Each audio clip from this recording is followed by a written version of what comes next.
'Twas the night before Christmas when he hopped in his sleigh. Santa didn't strap in, no, he wanted to get on his way. Over skylines and cornfields the reindeer did fly, until they hit the brakes and things went awry. Prancer, Vixen, Comet, they stopped so abrupt, then Santa went flying, face-planting in reindeer butt. Rudolph will tell you, and he's really bright, even sleighs have seatbelts to keep things just right. Stay on the nice list and buckle up this holiday season. Visit itsnotagameillinois.com to learn more.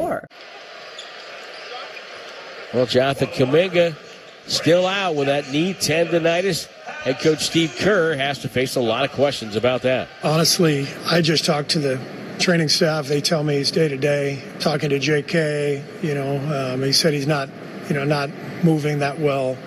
So I can't tell you what the outlook is. I think, J.K. could tell you that better than I could. So he needs to, feel better and be able to move better before we can put him out there.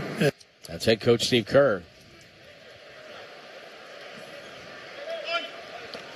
That would probably be the worst part of the job, I think. There's a few of them. Yeah. Chris Jackson Davis hits 1 of 2 from the line. The second one was good. It's 91-77. 3:45 left in the third. Warriors up 14. They're in their zone defense. Anderson dribbles it up top. Sensabaugh to George. Sensabaugh gets into the heart of the defense. His floater is short. Rebound deflected. Butler's got it. Jimmy wearing a white headband. Screen by TJT. Butler up top to Hield. It's a 3, and it's money for Buddy Hield. He's knocking down some shots tonight. He's got 12 points. And just making good decisions. Utah calls a timeout with 3:12 to go in the third quarter. And the Warriors up by 17, 94-77. And this is Golden State Warriors basketball. The Warriors and Chase Center are teaming up with DoorDash to fight food waste and food insecurity, one event at a time. Through our Pass the Plate program, all unserved food from Chase Center events is safely packaged and delivered to local nonprofits to help people in our community who are experiencing food insecurity. Thousands of meals have already been donated this month. To learn more, visit chasecenter.com/passtheplate. The lights, the crowd, the moment. When the Warriors take the floor, greatness follows. At Cache Creek Casino Resort, every moment shines. Feel the rush as the reels spin. Breathe in our serene spa. Savor each bite in our award-winning steakhouse. And recharge in the comfort of our luxurious hotel. Cache Creek Casino Resort, proud partner of your Golden State Warriors. Please play responsibly. Dub Nation, NBC Sports Bay Area is your home for complete Warriors coverage. Catch Steph and the squad all season long as Bob Fitzgerald and Kalina Azubuike call all the action. Tune in to Warriors pre- and post-game live, hosted by me, Bonte Hill, alongside NBA champ Festus Ezeli and Hall of Famer Chris Mullin. 1 hour before and immediately after every single game. Plus nonstop Warriors content with the NBC Sports Bay Area app. Authentic moments live here on NBC Sports Bay Area. Say you're a coach in Chase Center and need to draw up a last-second play.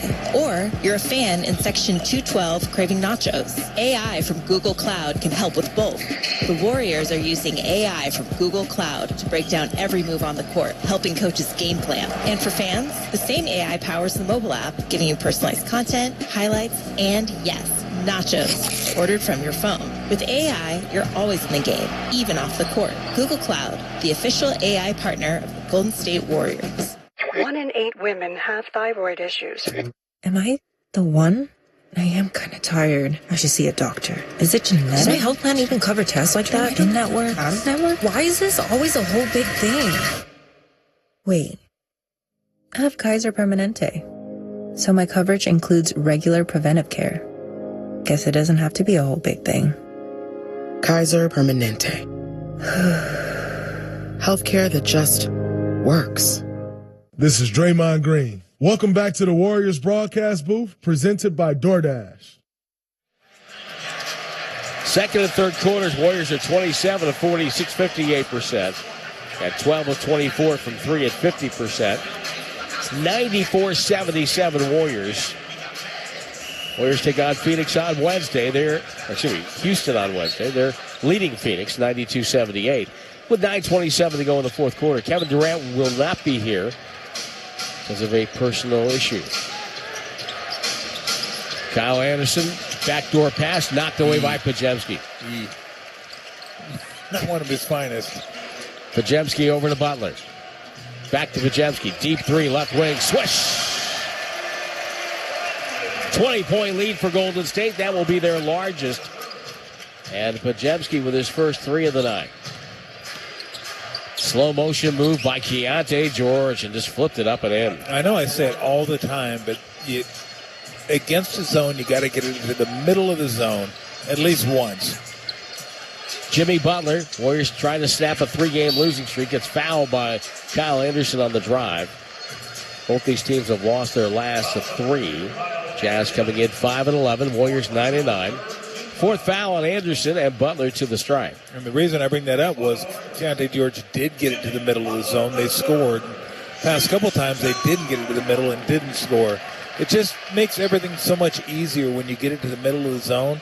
Because I always use the word collapse. It collapses the zone because that's a dangerous part of the court. And it brings in the wing players as Jimmy Butler missed the first free throw. Brings in the wing players and brings up the players from the block. So now you got a lot more court to work with, and you can just get the defense moving. If you let the defense just slide around outside, then you're going to end up getting a much tougher shot. Second free throw by Butler is good. Golden State has 98 points right now. They lead 98-79, and they've only taken 10 free throws. 2:20 to go in the third. Jazz with the ball. Jazz played last night in L.A. They lost to the L.A. Lakers. Middle of the zone, no, wide open inside layup for Filipowski. It was almost going to the middle of the zone. I think Kyle was like, well, it's going pretty fast. Let me let that one go. And Filipowski was open right behind him. Jimmy Butler starts the offense with a right wing pass to Hield. To Post, to Podziemski. Podziemski stops to Butler. Great feed inside for Post. Tough catch, though. Post will just playfully throw it outside. Podziemski with 3 on the clock draws a foul. The bucket's good. No continuation, says John Conley. Not in today's NBA. Nope. No, sir. And you want to have a good decision maker in the middle of the zone. So right now, for the Jazz, Kyle Anderson to be that guy. If they're playing zone against the Warriors right now, I'd put Jimmy Butler in the middle of that zone. Let him work. Post to Hield. Podziemski curls off a screen, dribbles down the lane, stops, nowhere to go, finds Butler up top to Buddy. Fakes, fly-by, 3-ball, top side, good.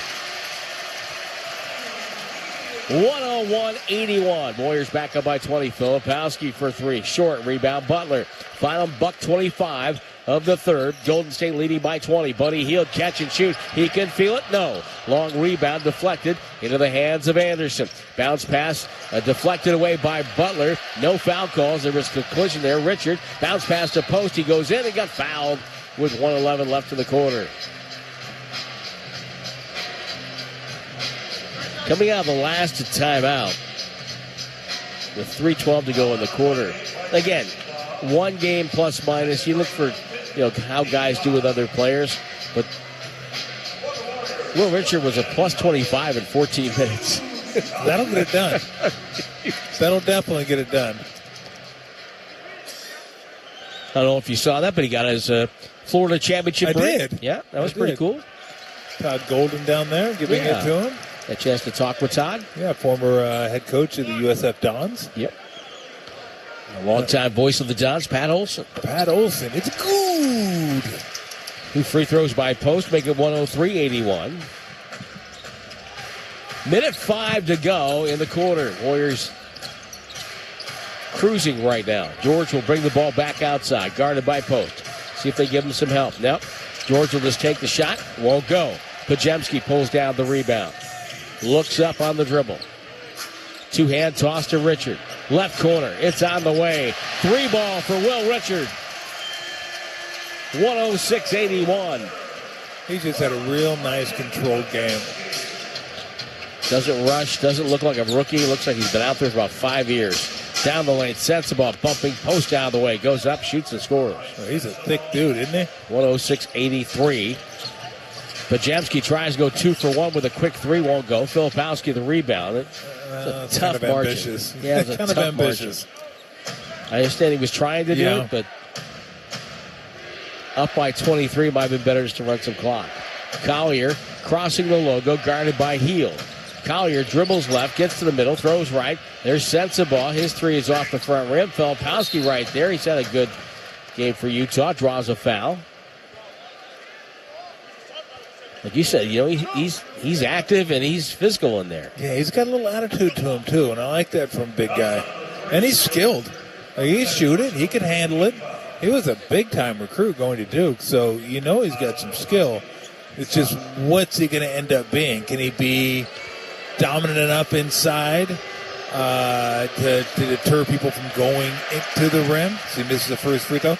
Can he be a good enough defender to guard a little bit on the perimeter? Can he shoot well enough to be a pick and pop big? Like, he can do a lot of those things. It's just, will he find one that'll kind of be his calling card? Like, this is what I do. This is what you can expect me to do every single time you put me on the court. He was the 10th rated high school prospect by ESPN. Second free throw good. First one was no good. 6.6 seconds to go. Butler lets the ball roll all the way to the front court. Now picks it up over to Buddy Hield. Hield goes left on the dribble. The three ball, back rim, and the rebound, Filipowski. He'll heave it from back court, and it hits the side of the backboard. Well, we're done with three here at Chase. Golden State with a 22-point advantage. We head to the fourth. 106-84, 12 minutes left on the 95.7 The Game Warriors Radio Network, presented by United Airlines. RingCentral will completely transform the way you work. It gives you built-in AI across all your business conversations. Your phone system has an AI receptionist that answers calls 24/7. Your video meetings have AI that takes notes instantly. Even your contact center has AI, so you can help customers faster. It all comes together in one reliable platform for effortless AI communications. See for yourself at ringcentral.com. RingCentral, voice of your business. Dub Nation, NBC Sports Bay Area is your home for complete Warriors coverage. Catch Steph and the squad all season long as Bob Fitzgerald and Kalina Azubuike call all the action. Tune in to Warriors pre- and post-game live, hosted by me, Bonte Hill, alongside NBA champ Festus Ezeli and Hall of Famer Chris Mullen. 1 hour before and immediately after every single game. Plus nonstop Warriors content with the NBC Sports Bay Area app. Authentic moments live here on NBC Sports Bay Area. Now it's time for the closer of the week.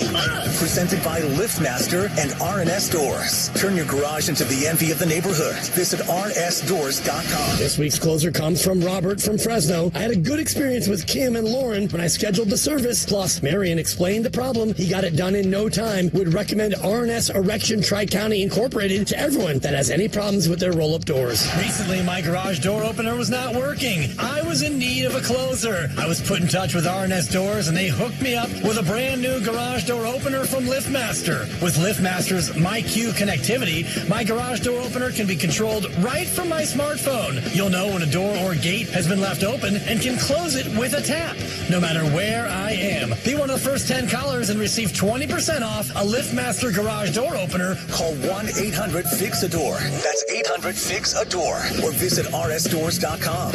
R&S Doors. Look for the red truck.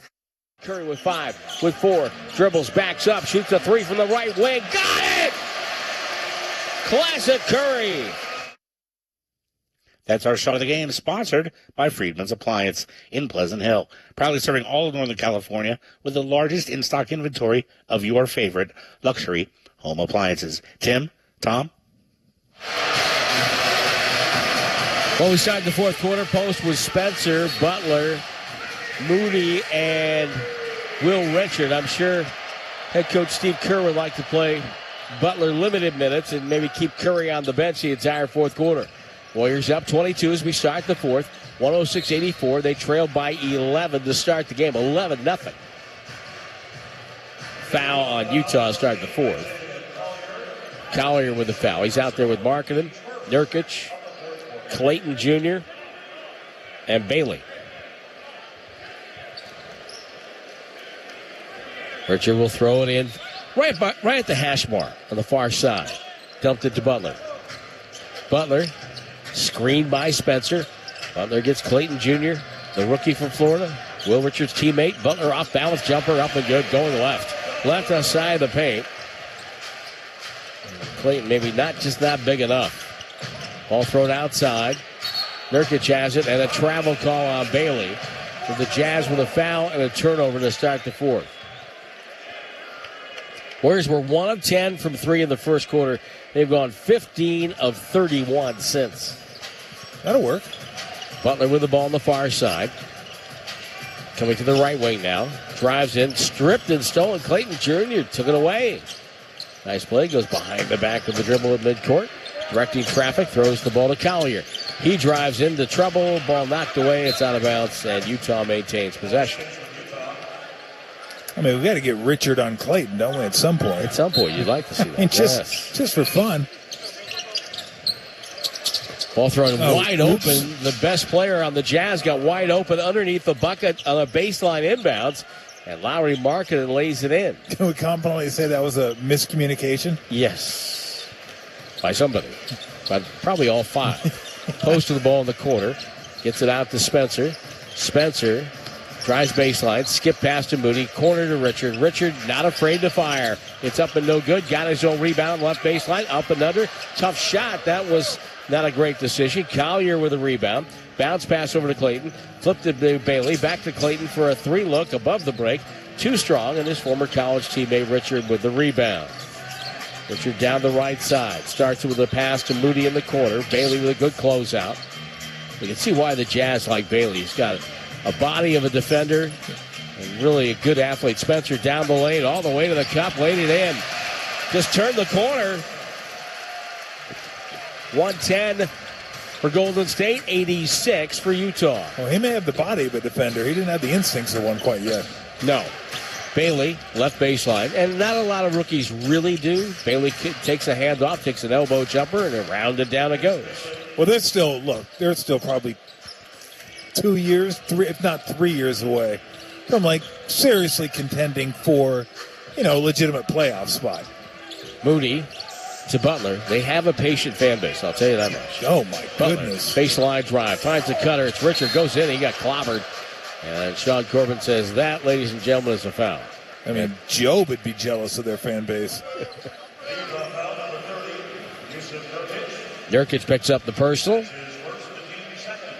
Vicky says on Twitter, Tim, please tell the Warriors to have more of their town games with their jerseys on the floor. Us old-time Warrior fans love those. And the free throw is no good by Richard. Tim Roy, Tom Tolbert here with you. James Kincaid is on site. R.C. Davis on assignment in the Valley. He's with us tonight. And Tanik is with us, replacing Mike Baird, who was also on assignment tonight. So great to have everybody here. Statistician Alan Brown is here, back from his trip overseas. Thank God for extradition. 9:33 left.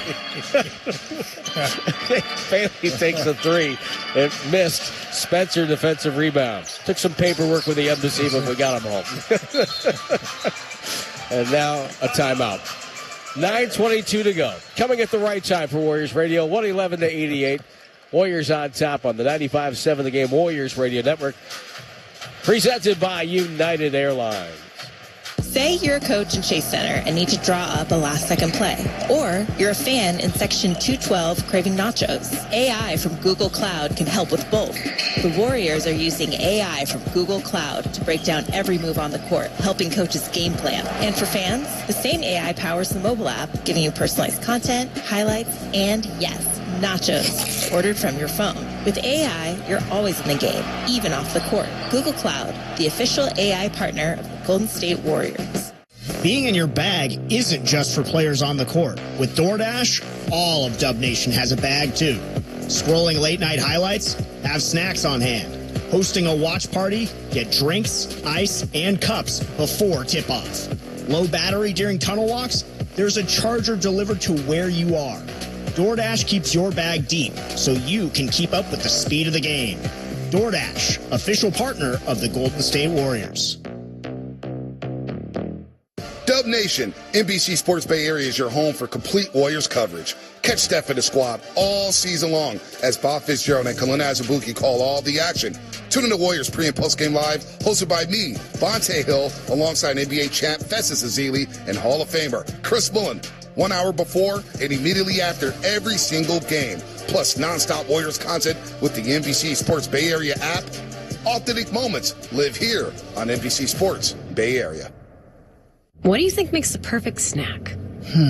It's gotta be when I'm really craving it and it's convenient. Could you be more specific? When it's convenient. Okay. Like a freshly baked cookie made with real butter, available right down the street at AM/PM, or a savory breakfast sandwich I can grab in just a second at AM/PM. I'm seeing a pattern here. Well, yeah, we're talking about what I crave. Which is anything from AM/PM.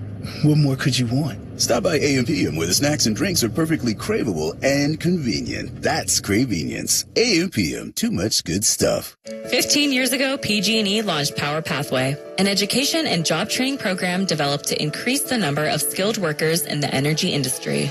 Since then, 85% of the graduates have been hired by PG&E or the construction utility industry, focusing on students in underserved communities, women, and military veterans. Power Pathway is helping the next generation of PG&E energy professionals build a better future for themselves and a clean energy future for California. To learn more, visit pge.com/powerpathway. Dub Nation, this is Brandon Pajemski. Welcome back to the Warriors broadcast booth presented by DoorDash. 9:22 is our time remaining. Tim Roy topside with our crew. Warriors and the Jazz. Men's college basketball rivals face off. UCLA takes on Cal at the Empire Classic Live at Chase Center. That's tomorrow, November 25th. And get your tickets now at chasecenter.com. Sean Corbin and Terry Stotts share a jovial word. Golden State will put the ball back into play. 18 on the shot clock. Curry's back out there. Flip the ball to Spencer. Spencer waiting. Curry comes over.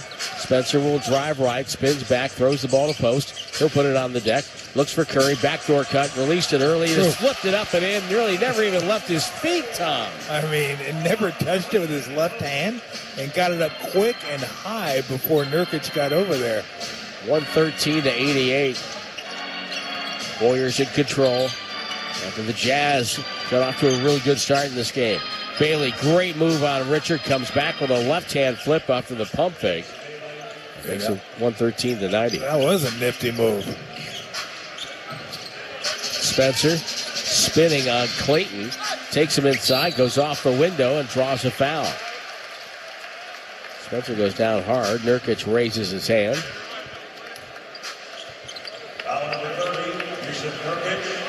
Spencer kind of looks like the guy that plays hoops in like a 70s Buddies Cops movie. He's like you walk by the park and you see Spencer out there just killing people. Got the mustache.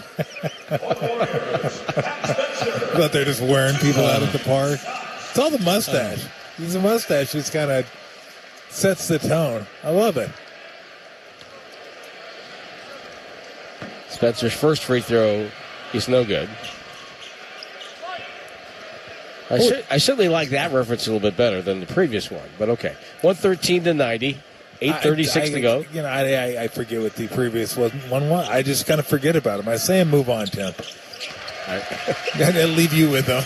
Thank you. Oh, my goodness. Burned on my brain cells. Yeah. Can't imagine Steph's going to be out there too much longer if this score stays. Good pass inside, off the dribble, left-hand bounce pass by Keontae George to Nurkic for a dunk. Yeah, that just defense falling asleep.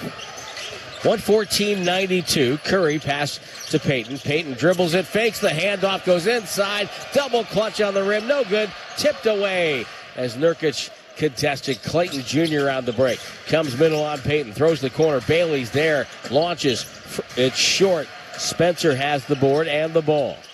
Spencer will take it, top of the key. The trailer is post. He'll pump fake. Moves in on Markkanen. Throws a bad pass. Curry had to save it.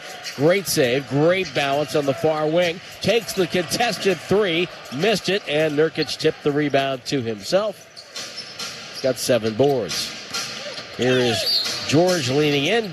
Moves Spencer back with contact and draws a foul. Boy, Steph Curry walking around down the floor below us right now. Only the 10th player ever to play with the same team 17-plus seasons. Really? Yeah. Just play with the same team.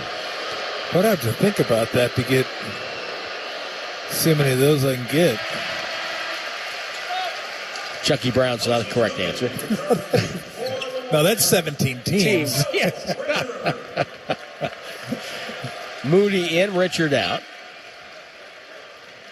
Well, has 9 points and 6 rebounds. He's such an asset when he's active because he can knock down a couple shots for you. Doesn't need the ball to be really successful. Keontae George makes 1 of 2 from the line, 114-93. I'm going to guess 1 or 2 of them may have played 19 years with these Jazz.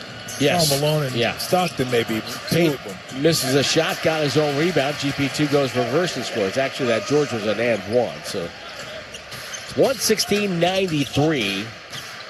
Warriors on top. George high steps it past the corner. Clayton shot up, spins around and out. Nurkic offensive rebound. Power move on the putback. It's an offensive foul. He stuck that elbow right in his face. Yusuf Nurkic, whose dad is just as big and was a policeman. Ooh, boy.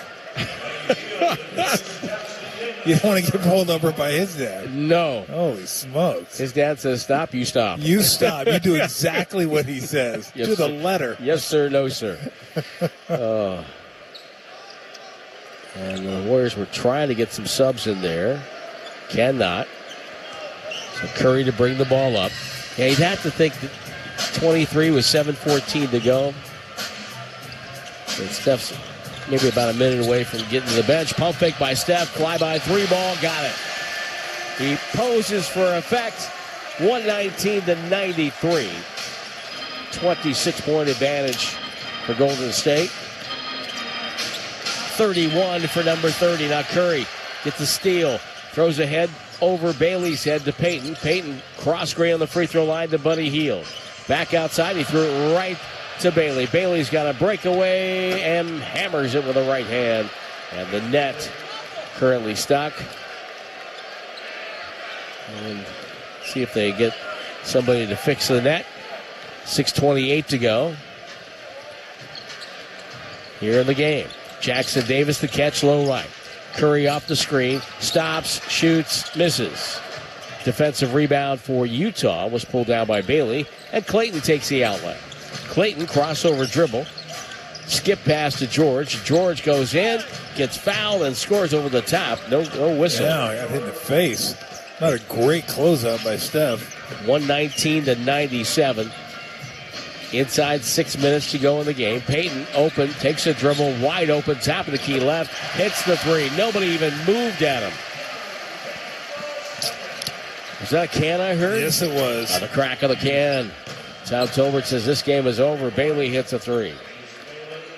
Makes it 122-100. Podziemski's at the scorer's table. 5:35 to go. Curry comes middle, draws 2. Now flipped it a hit to the corner. There's Moses Moody. Hit the side of the board. Rebound. Jackson Davis out to Buddy Hield for 3. No good. Rebound to Keontae George. His pass stolen by Moody. And Moody just takes a 3 and missed that. And the rebound to Keontae George again. Clayton has it. Skip pass to the corner. Markkanen baseline drive. Bumped by Moody. The shot won't go, but Lauri Markkanen heads to the free throw line. So Moody with the foul. 5:07 remaining in this one. Head coach Steve Kerr talked about the issues he's seen over the last 3 games. Watching the Portland game, we took care of the ball, which was great. Our process was pretty good offensively. We scored 123. Offense was actually better than it has been. The rebounding killed us. But probably 5 or 6 egregious defensive errors in communication and scheme, just getting back cut, basic stuff. So if you look at the 3 games as a whole, there were different things each game. In Orlando, the turnovers killed us. In Miami, obviously we played without a lot of our guys. We missed shots, but But the Warriors did play hard in that one. Markkanen hits one of two. And it's 122-101. The Jazz big man knocked the second free throw down. Curry to Jackson Davis. Bounce pass. Moody wide open. Got it done. So it's 124-101. Podziemski back out there. GP2 sits down with a season-high 9 points, 8 assists, and 6 rebounds. George dribbles out Podziemski, hits a one-hand floater, and Podziemski called for a foul. Filipowski checks in for the black-clad Utah Jazz, goes in for Markkanen. Back end of a back-to-back. I would think Markkanen's night is done. Yeah. 17 points, but on 6 of 19 shooting. Warriors did not give a lot of wide-open looks. No, he hit that first one, railed that three, and then he just couldn't get it going. They challenged him at the rim, couldn't get it to drop. It's really been just West has been the one guy. George missed the free throw to try to get the and one. And the rebound volleyball to Buddy Hield. Moody has it. 4:30 left. Curry steps out. Far side, pass to the right corner. Buddy Hield is there. The shot's up. The shot's good. And Buddy Hield has found his stroke. It is 127-103. If you're wondering why Steph is still out there, it goes back to what Tom says all the time. Coaches with a lead, they're really scared about a comeback. And the shot by George short. Rebound goes to Moody to Curry. But here's Pat Spencer heading the scorer's table.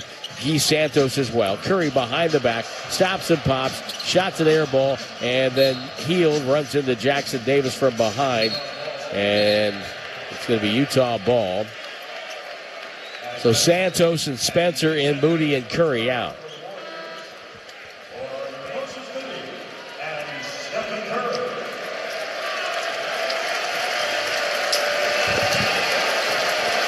Curry will sit down with 31 points. Only 2 assists tonight.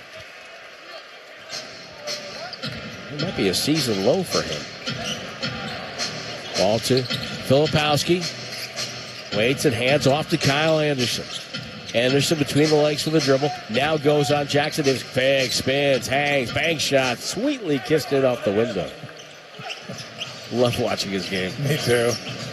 127-105. Podziemski passed, threw it away right to George. He threw it into traffic. Keontae George has been really stellar tonight for Utah. Clayton Jr. has the ball. Crossover dribble. Off the screen.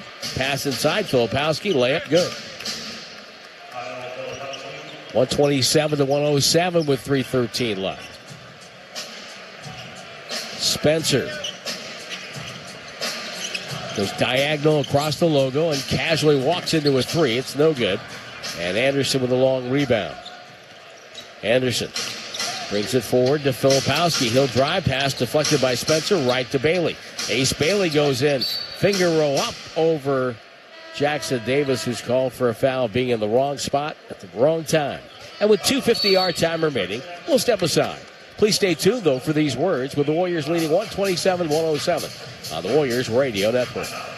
Hey, Dub Nation. If you're traveling to cheer on the Warriors this season, then the most important thing to pack is the United Airlines app. You can track your bags, change your flight or your seat, get a personalized map of the airport terminal, even talk to a live customer service agent. It's like having a travel agent in the palm of your hand for free. And yeah, that technically makes it a free agent. Download the United app and book your next trip today.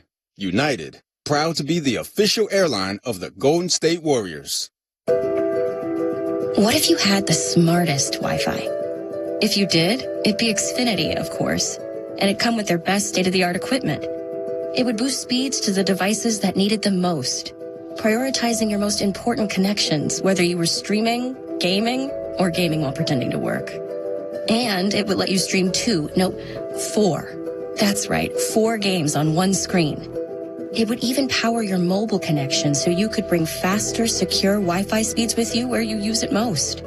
It would be proactive and fix problems before you knew you had them. Impressive, right? And it would have security features that protect you from threats at home and online. Kind of like a force field for your life.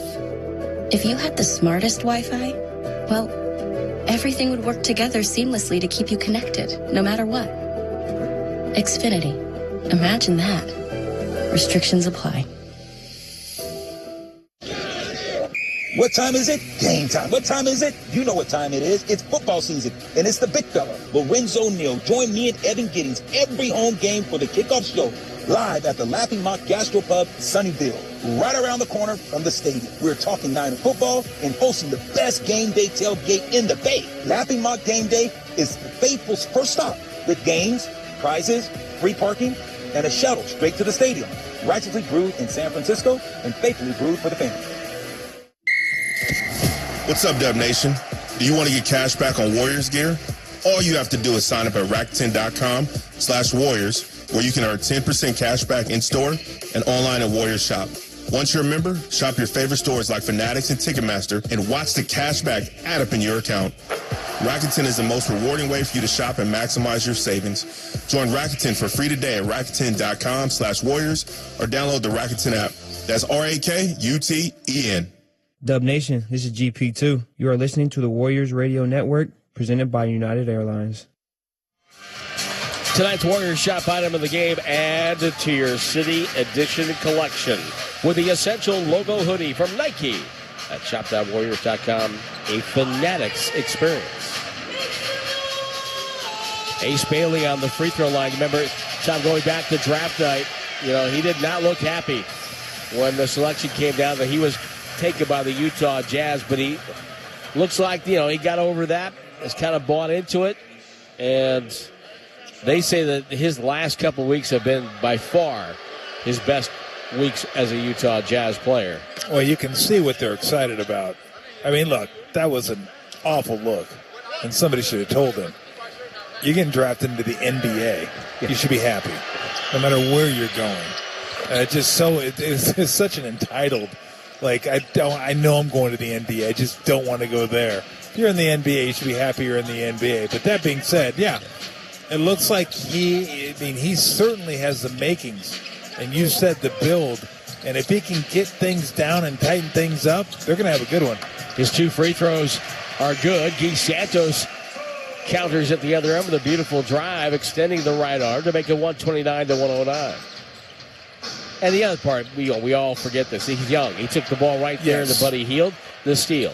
Hield will wait. Shoveled back to Santos. Had Jackson Davis, but waited too long. And the steal, nicely done by Collier. Feeds over to Clayton. Double clutch left hand and spins it off the rim. No good.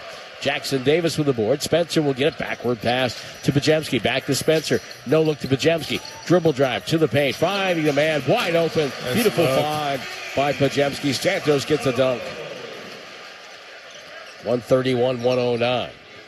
And like any young player, kind of like what we're seeing with George here, is Collier goes in, had his shot blocked by TJD. Kyle Anderson takes Spencer inside, drop step, right hand, swatted out of bounds by Jackson Davis. Count the bucket, it's a goaltend. Jackson Davis wants to review. But, George is in his third year. He's starting to get it now. Yeah. He's starting, the game's slowing down. Everything's making sense to him. And no, that's a good point, because we do got to understand it takes a few years for these young players. Podziemski down the lane gets fouled. He'll shoot two. Find out who they are. Yeah. Right? Everybody wants it now. They want it now. They want returns now. I don't want to wait. I don't want to invest for 20 years from now. I want to invest for now. But it doesn't work that way. A lot of these guys some of them will need a second team, but some of the higher draft picks, they'll get it right away. But that doesn't mean everyone's going to get it right away. As Podziemski misses the first free throw, takes you a little bit of time. Find your niche in the NBA. Just kind of find out where you fit. Living, where you like to eat every day, routes to practice, just little dumb stuff like that, where you like to go to kind of hang out and blow off steam a little bit. So it's all about becoming a professional, both on and off the court. And some guys get it right away. Some guys take a few years to get it. Pods missed the first, made the second. Warriors up 21. Bad pass by Collier, knocked out of bounds by Spencer. Utah will have 14 to shoot. 90 seconds to go in this one. Have a thought on our electrifying player of the game? Well, I like to do this without looking at the stat sheet. So let me give it a couple seconds here, and I'll give you my electrifying play. You know what I'm going to give it to? I'm going to give it to Butler, because I thought Butler was the guy that got him out of their malaise and started getting to the rim and really pushed the pace a little bit. in the open court and kind of got it going a little bit while Steph was on the bench. Jazz with it. Clayton with the ball. Dribbles over to Collier. Baseline. Throws to the corner. Sets the ball. Brought off the line by Podziemski. Back to Collier. Guarded by Spencer. Down the lane. Collier muscled his way up and in. The electrifying player of the game brought to you by Toyota. Class-leading MPG and more hybrid models than any other brand. Toyota, let's go places. And shouldn't we have sound with that? Shouldn't we have, like, John Travolta go, it's electrifying?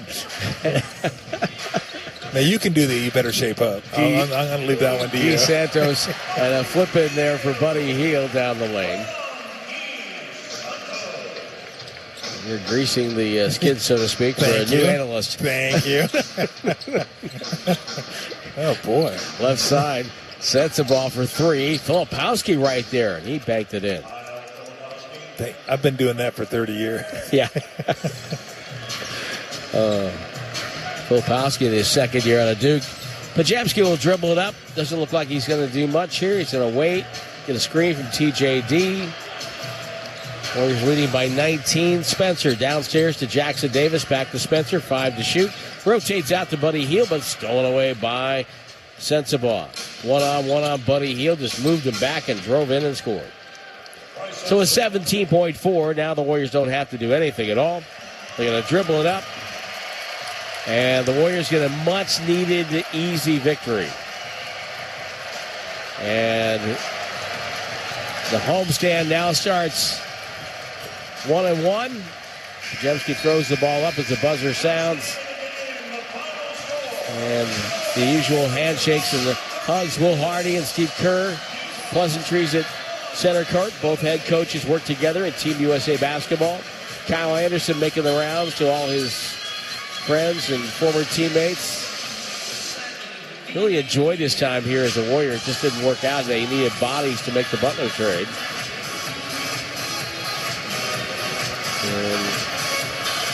And we'll see who our post-game guest will be. By the way, the Warriors tonight with a total of 19 threes. And that means that $8,500 are going to be donated to benefit local organizations and kids in the Bay. It's part of the Hoops for Kids program brought to you by Salesforce. Go to Warriors.com/kids.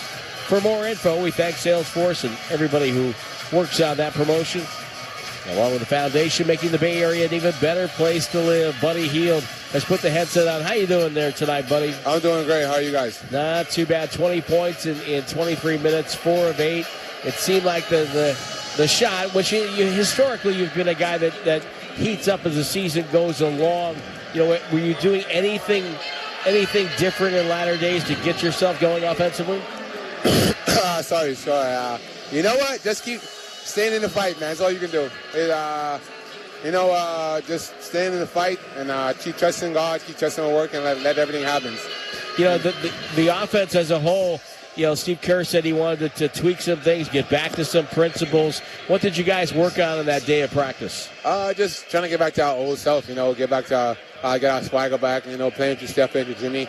Man, it's never going to be perfect, but we try to limit the mistakes as possible as we can. And, once we can play our basketball and Steph can get hot and control the game and we play off of him. It seemed like they got up to that 11-0 start, buddy, and then Jimmy kind of said, okay, let's get the ball to the paint and kick it out, and he got to the free throw line a couple times, got the ball to the rim a couple times.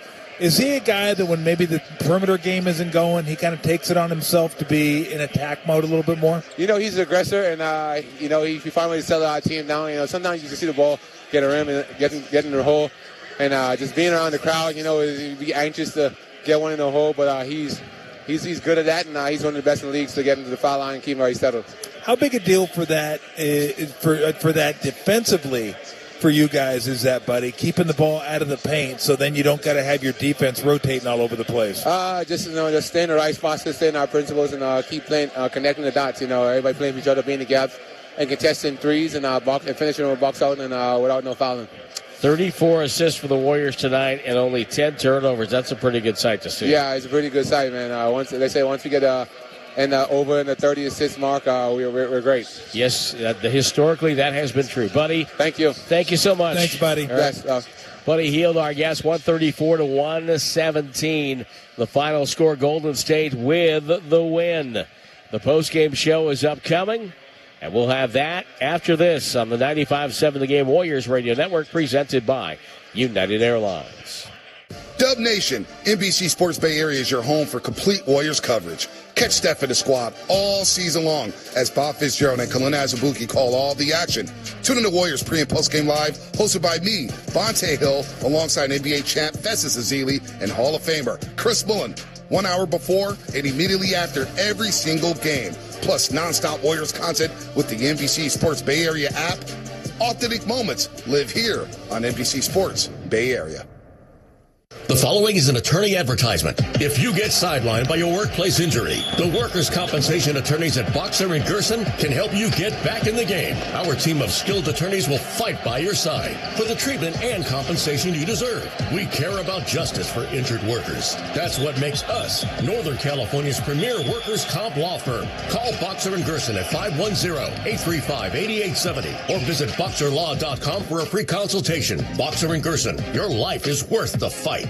This holiday season, a little care goes a long way for your community and for your Toyota. Bring an unwrapped toy to a participating Toyota service center and help a child in need through the California Highway Patrol's Toy Drive. Chips for kids. And as our way of saying thanks, enjoy $20 off your next Toyota service, now through December 10th. Give joy, get joy, and keep the season shining bright. Exclusively at participating Toyota service centers. Keep your Toyota a Toyota. Toyota and Scion owners only. Toy value must be at least $10. Some restrictions apply. See a participating dealer for details. NBA fans, the race for the Emirates NBA Cup is on. When the games begin, 30 teams will start, but only 8 will advance. And only one champion will capture the cup. To finish first, they'll have to put the pedal to the metal. Who will capture the cup? Well, let's see what happens on the court. Basketball is back. Emirates NBA Cup Group Play continues every Friday on Prime. You've been listening to Golden State Warriors basketball. The ball game's over. Now, stay tuned for the Golden State Warriors postgame show on the Golden State Warriors Radio Network. He's the best interview in the Bay Area. He looked like Steph Curry always has, so he's still got it. I mean, I think the biggest thing when you're 37 is maintaining the level over the course of 82 games. And he joins Willard and Dibbs every week during the NBA season. We have a blueprint that everybody's feeling confident with. Steve Kerr is presented by Great Clips. In sports, success is about team effort, and the same is true for your hair. Great Clips. It's gonna be great. Hi, I'm Brian Bakhtiari, Executive Manager of Stevens Creek Subaru. The holiday season is a time of giving, and for the 17th year in a row, Stevens Creek Subaru wants to give back. From now until January 2nd, get a great vehicle and support a great cause. Because with every new Subaru purchased or leased, Subaru and Stevens Creek Subaru are donating a minimum of $325 to charity during the 2025 Subaru Share the Love event, happening now at Stevens Creek Subaru. And if that's not enough, buy or lease any new Subaru from Stevens Creek Subaru until December 31st and receive 2 Sierra at Tahoe season passes from Stevens Creek Subaru. So you get a great deal on a new Subaru, get 2 free season passes to Sierra at Tahoe, and help some great charities at the same time. It's a win-win-win at Stevens Creek Subaru. Located on Stevens Creek Boulevard near Santana Row and Valley Fair, or online at StevensCreekSubaru.com. StevensCreekSubaru.com. And remember, buckle up and drive safely. Come into Friedman's Appliance in Pleasant Hill and see an amazing selection of Sub-Zero, Wolf, and Cove appliances live and on display in one of the largest living kitchens in the country. And save with full suite savings event. With qualifying purchase, get 3 additional years of protection or qualify for a $1,000 rebate. For the largest selection of Sub-Zero, Wolf, and Cove appliances, visit the Living Kitchen at Friedman's Appliance in Pleasant Hill or at Friedman'sAppliance.com.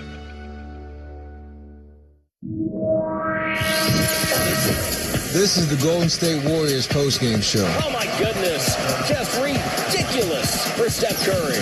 The game might be over, but it's not time for night-night just yet. Night-night. brought to you by Cache Creek. Cash in at Cache Creek Casino Resort, where the good times never fade away.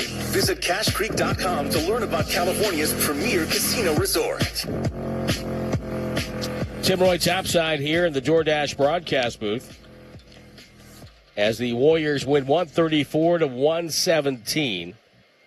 And the Warriors started the second quarter on a 21-0 run. First such start to a quarter regular or postseason since 97-98. Last NBA team to do it was the Thunder. They started a fourth quarter on a 24-0 run last year in February. And last time the Warriors had a 21-0 run any time in the game was March 20th, 2024, a 22-0 run against Memphis between quarters 2 and 3. So, man. I wonder what the largest run in NBA history is. It has to be, I would assume, Lakers against Kings in the 40-4 quarter. 29-0. Was it 29-0? Wow. 29-000. Man, now that's a run. That's a run. Can we go home now? There were a couple of runs remember when Dallas had a couple of years where they won like 12 games and 13 games. Mm-hmm. And so I'm pretty sure they were on the downside of some monster runs. Man, that's rough. That is just rough. So what did you like about tonight from the Warrior perspective? I like the little things. We talked about in the beginning of the game. They just took care of business. I mean, a lot of this, when you start looking at points in the paint, second chance points, all that, they're slanted toward the Jazz, but they were slanted after the Warriors had the big lead. So they did what they were supposed to do, right? You're not gonna. I didn't learn a whole lot in this game that I didn't know going in to this game. It was just nice to see for them that it was validated. Like, this is how we win.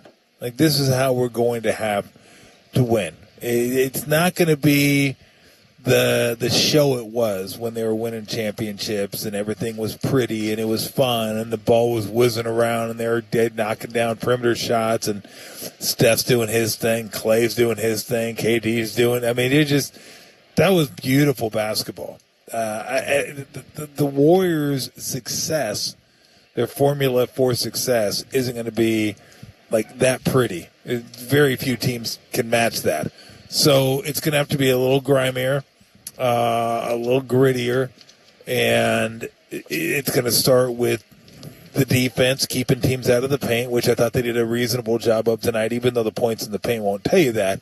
I think when the game was on the line and when it mattered, I think they did.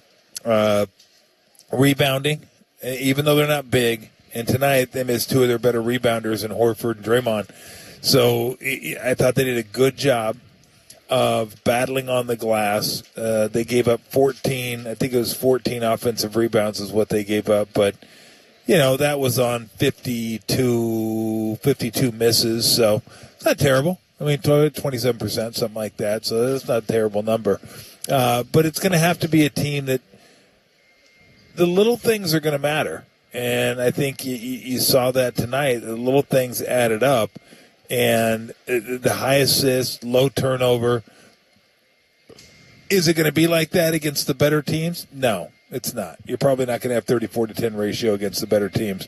But they know what they know what their formula to success is. And, the more you can do that and the more that it's ingrained in you, no matter who you're playing, you say, okay, this is the way that we're going to have to play. By the way, did you see that 20 of their 34 assists came from their starting front line? I did see that. Wow. That was pretty amazing. I mean, the starting backcourt had 2 assists. Yeah.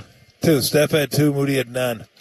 And then you had 8, 7, and 5 with Gary Payton Butler post. Now, I did not see that coming. No. I mean, 34 assists for a Warriors team isn't that surprising. But when it's dispersed that way, that is surprising.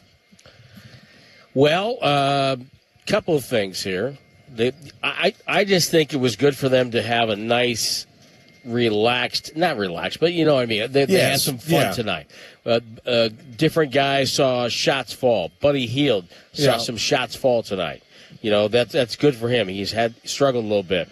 You know, Moses took a lot of shots tonight, but he hit a couple tonight, and Quentin Post made a contribution.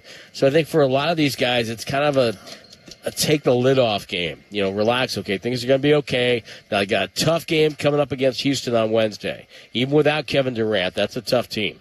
And you got to deal with Şengün, and then you got to deal with Dylan Brooks, and you got to deal with him. Well, not Dylan Brooks. Dylan Brooks in Phoenix. Oh, Phoenix, that's right. Yes. I'm sorry. But you got to deal with Thompson. You got to deal with Thompson. Why did I think he was still there? Because it happens. That's why. Because he's always in your nightmares. Maybe because I've been on like 8 plane flights in the last 3 days. See, that'll do it. That'll do it. Yeah, that'll do it. I mean, those are their two best players. Oh, that Thompson's so much fun. He's so much fun to watch. He's really fun to watch. I call those games hand rides. Like you're getting after it, but you don't got to go to the web. It's just a hand ride. You get it all the way home. Little horse racing term for you there, Tim. There you go. Just a hand ride is what that one was. But that's what you should do, dude. Now I got to go home and watch Let It Ride. There you go. I love that movie. A great movie. A great that movie. Is such an underrated movie. It is very underrated. And you know what? He really, really likes me. And I asked some people who are in horse racing, and they said, yeah, it's not exactly like it, but we knew, like with all the characters in there, we all knew somebody like that character. Exactly. I've spent my time many a day at the track, and that one hit pretty close. Like, I mean, look, it's Hollywood, so of course it's going to be a little off. But yeah, I thought it was really, really, really good. But yeah, that's what you should do to a team that I think is inferior, and coming off a back-to-back, traveling from Utah. So it just that's a tough travel schedule for the Jazz. So this is what should have happened in the game. And once they got over the Jazz kind of catching fire early in the game and settled down, then they did what you thought they would do. They scored 80 points over the second and third quarters and really took control of the game in those 2 quarters. But, and now it gets tougher. You got Houston, as you said. Houston's a really good basketball team, with or without KD. And then I forget New Orleans. New Orleans. Okay, and that's another one you should get. Like, you should get that when you're at home against the Pelicans. That's the one you should get. And then Oklahoma City, and the homestand, you get the best team in the league. Who was? By the way, the game on Wednesday is a cup game against the Rockets. They're going to have to. Didn't you say because of the point differential? Point differential going to be really hard. So if you want to go to the cup, you got to win that one somehow, and hope the differential and the tiebreakers go your way. So Warriors were in the group of death, as they like to say, with the World Cup. It was. Yeah, I don't even know who's in the bracket. Is it OKC in it? Yes, I believe so. And Houston, Denver, and Houston and OKC, maybe Portland. Portland, yeah, is what it is. Yeah, so OKC obviously they'd be going. Would you, if someone were to ask you right now and you had to say yes or no this day, like yes, I would. Yeah, I would say they would or wouldn't. OKC going to win 70 this year? Man. You know what they reminded me of? Are they going to win 80? The beginning of that road trip, when they came in, when the Warriors started there in the road trip, they reminded me of the 16, 17, 17, 18, 18, 19 Warriors, where it didn't matter who was out that night. Somebody got plugged in, bang. Yeah. And everything stayed the same. Yep. And that's what they remind me of. And they're also playing with that confidence that you only get from winning a title. You could just tell. Things went bad for 2 minutes. Okay, we're fine. Yeah. We're going to be okay. Nobody panicked. Nobody, they're a well-oiled machine. By the way, Warrior Cup games presented by Pays on Wednesday when they take on the Rockets. 6:30 the airtime, 7 o'clock the tip. And then Saturday against New Orleans, the Pelicans and the Kevon Looney, Jordan Poole in town, 5 o'clock. That's right. The airtime, 5:30 the tip. It's Filipino Heritage Night, brought to you by NBC Sports. It's the upcoming broadcast brought to you by Ticketmaster. Kevon Looney. I love Kevon. We all love Kevon. So pros pro. Oh. Absolute pros pro. And you know what? What people forget and maybe some of our younger fans forget, is that when he got to the Warriors, he had a lot of work to do. He had 2 hip surgeries. Yeah. It took him about 2 years to really get to where his body was right for basketball, and all the work he did behind the scenes so he could play. Just amazing. And, how many times did we watch him? Oh, there's James Harden one-on-one. And Harden didn't get a blow-by or didn't get an easy shot because Kevon made him work. And just love that dude. Well, it's interesting because I remember him at UCLA, and he was more of like a big wing, like a big, long wing. And he turned into he could handle. He was a high school point guard and had a growth spurt. And then he turned into a center that was just a big, physical center, and just a really good screen setter, really smart guy. I don't know what game it was. I want to say Game 5, could have been Game 6 against Memphis, where he had 22 rebounds. Oh, yeah, 22. And that's the game, I think, didn't Draymond and Steph say, hey, we need Looney in the starting lineup. Right. And again, starting lineup, he had 22 rebounds that game. He had some big moments for the Warriors. And again, just a really, really good guy. I always appreciate guys that are always ready. Whether I'm going to play 0 minutes, 5 minutes, 25 minutes, 35 minutes, whatever you need, I got you. Last thing for you, and this is a personal note. I went down to see my daughter, who is 8 months pregnant. And congratulations. That's so awesome. And she has 2 cats. One is named Tubby, who Tubby and I have a whatever relationship. Tubby walks by me, nods, keeps walking, right? But she has another cat. You know what they named their other cat? Tubby and Flubby? No. Okay. The Rock. If you smell. Not The Rock. You can't name your cat 2 names. The Rock. It can't be 2 names. So. The Rock. Yeah. Does he do the eyebrow? No, but he is playful. The people's eyebrow? He is playful, Got the plastic fishing thing and throw the line out. He goes after that. Well, I know you're a dog person. Yes. I'm a dog and a cat person. So I'm going to let you know a little secret. Okay. Most cats are playful, too. Yes. Okay. Just going to let you know that. It's a little secret us cat owners know. Well, it was so bad for me when my brother Mike had a cat, and would go over his house, and I must have been allergic to that cat's dander because I would be my eyes would swell up, and I'd be sneezing the whole time. I'm downing Dayquil and anything to try to dry out. Yeah, we had friends that were allergic to cats, so. Yeah. I said we had friends. Yeah. I just don't have friends anymore that aren't allergic to cats. I'm sorry. Oh, okay. I just thought you were going to say you don't have friends. No, my cats are part of the family, so I'm sorry. Well, you did go to Arizona, so did my daughter. You guys both went to the U of A, Wildcats. There you go. There you go. My school, Utica College, our animal symbol is a moose, so there you go. Well, good luck. Fear the moose. UC, Utica College. Fear the moose, everybody. Oh, man. I always wear the sweatshirt of the moose, and people say, what's that? I went to What's the Matter You, They look at you and go, what is this guy talking about over here? I just alienated half the audience out there. Okay. It's time to go. It's time. And this time it's on me. Yeah, well, you it's do on it. me. It is on you. I'll see you Wednesday. All right. This is Tom Tolbert. I'm Tim Roy. Let's get to your Kaiser Permanente scoreboard. The Detroit Pistons. How about the Pistons this year? They've won 13 in a row. Back out Duncan Robinson. Floats it back to Cade against Shepard. Backing him into the yellow paint. Up in the air dish. Holland extra pass Thompson. 2 to shoot. Thompson will. Hits and got a whistle.